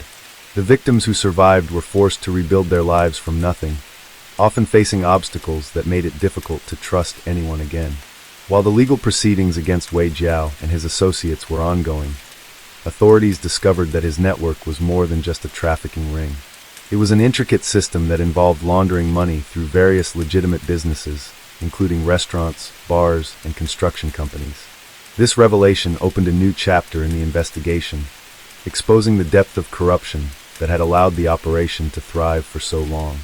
Wei's case was a harsh reminder of the dark underbelly of the global economy, where human lives were treated as commodities, traded for profit. It sparked a wider conversation about the need for stronger international cooperation in the fight against human trafficking and the importance of addressing the root causes that made vulnerable individuals easy targets for exploitation. As the investigation continued, the focus shifted to dismantling the entire network, piece by piece. Law enforcement agencies worked together to identify and arrest other key players involved in the operation. Many of Wei's accomplices were arrested in various parts of Southeast Asia, while others were tracked down to safe houses in the heart of China. It was clear that Wei's arrest was just the tip of the iceberg, and the investigation was far from over. The toll of Jiao's trafficking ring was undeniable. Thousands of lives had been destroyed, and the scars left by his operation would never fully heal.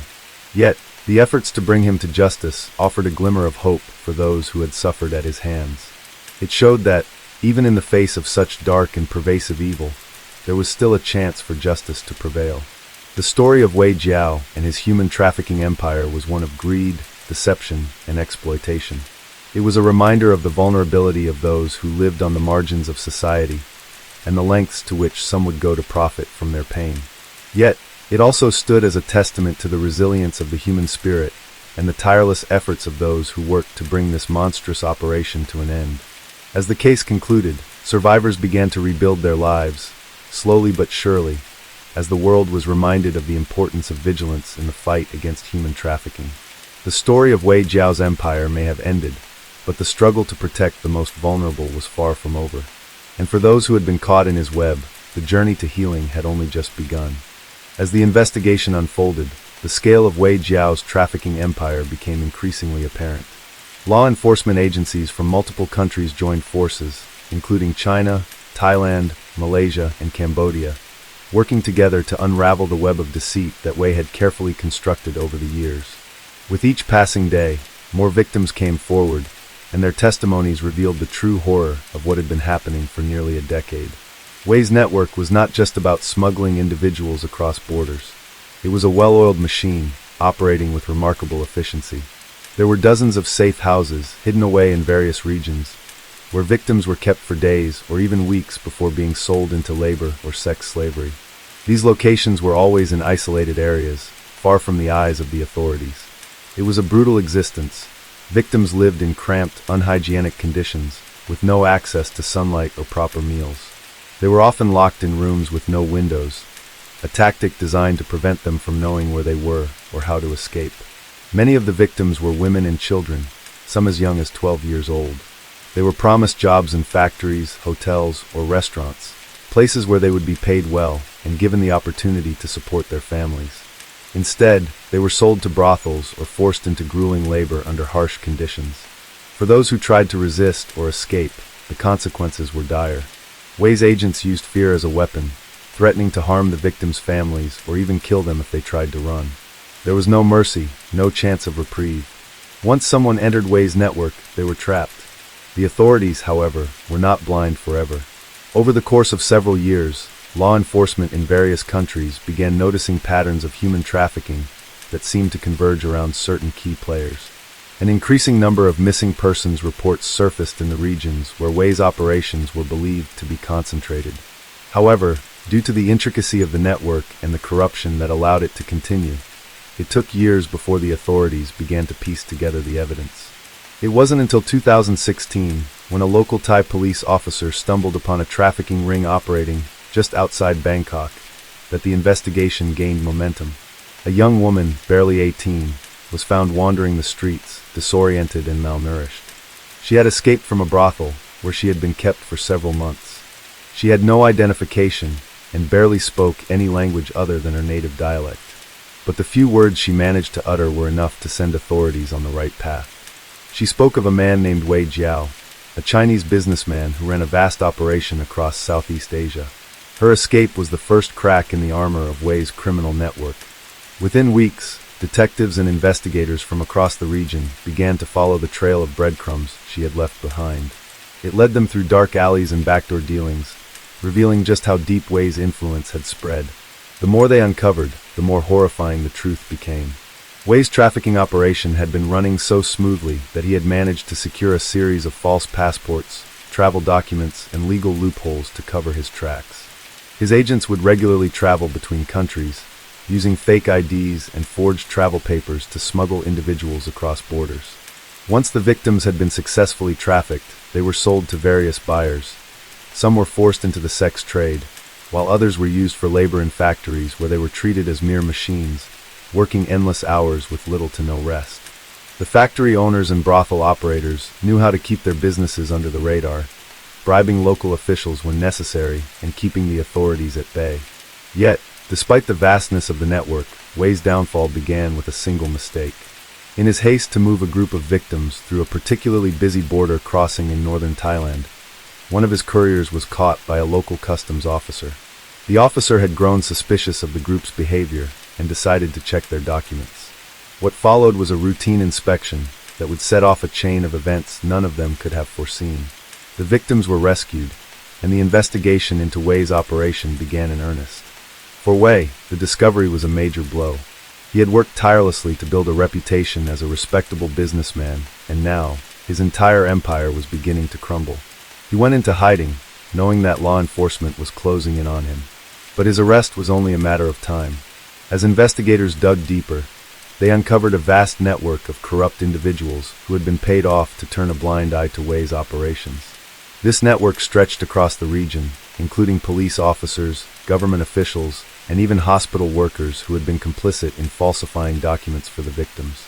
As authorities continued to gather evidence, they also began to look into the financial side of Wei's operation. They quickly realized that the trafficking network was not only a criminal enterprise, but also a money laundering operation. Wei had invested his profits into a range of legitimate businesses, including restaurants, real estate, and even a few luxury hotels.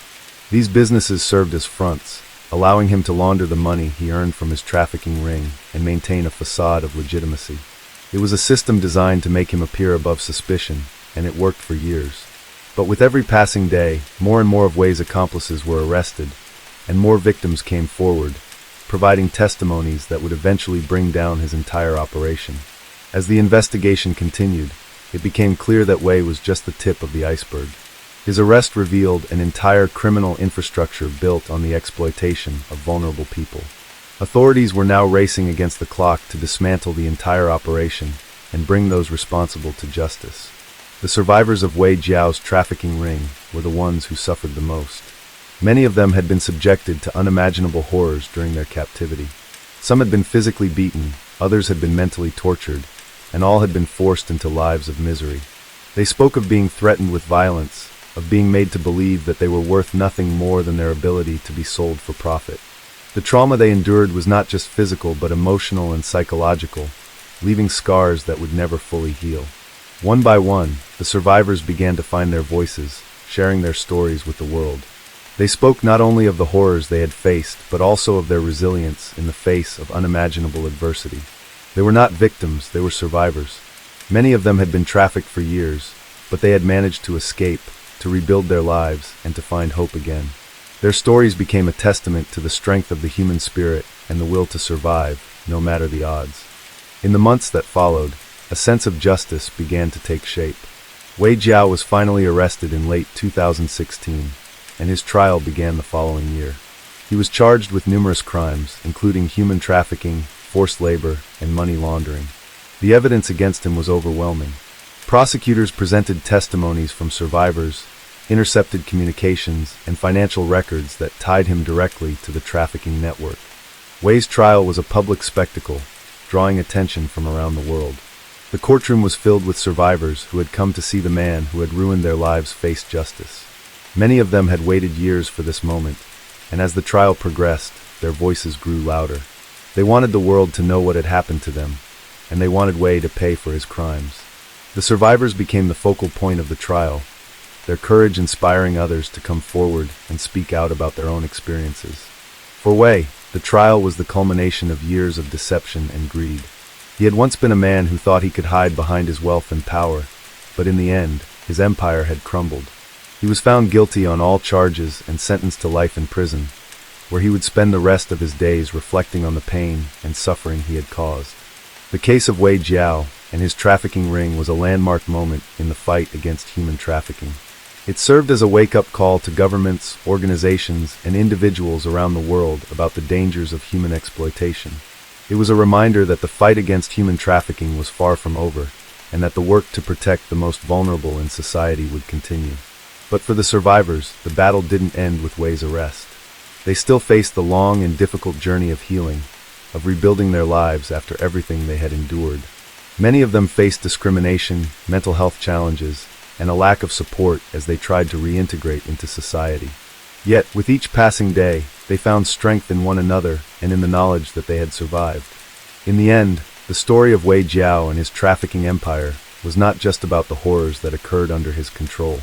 It was about the resilience of the human spirit, the power of justice, and the importance of standing up for those who could not stand for themselves. It was a story that would continue to inspire those who fought for a world free from exploitation and abuse.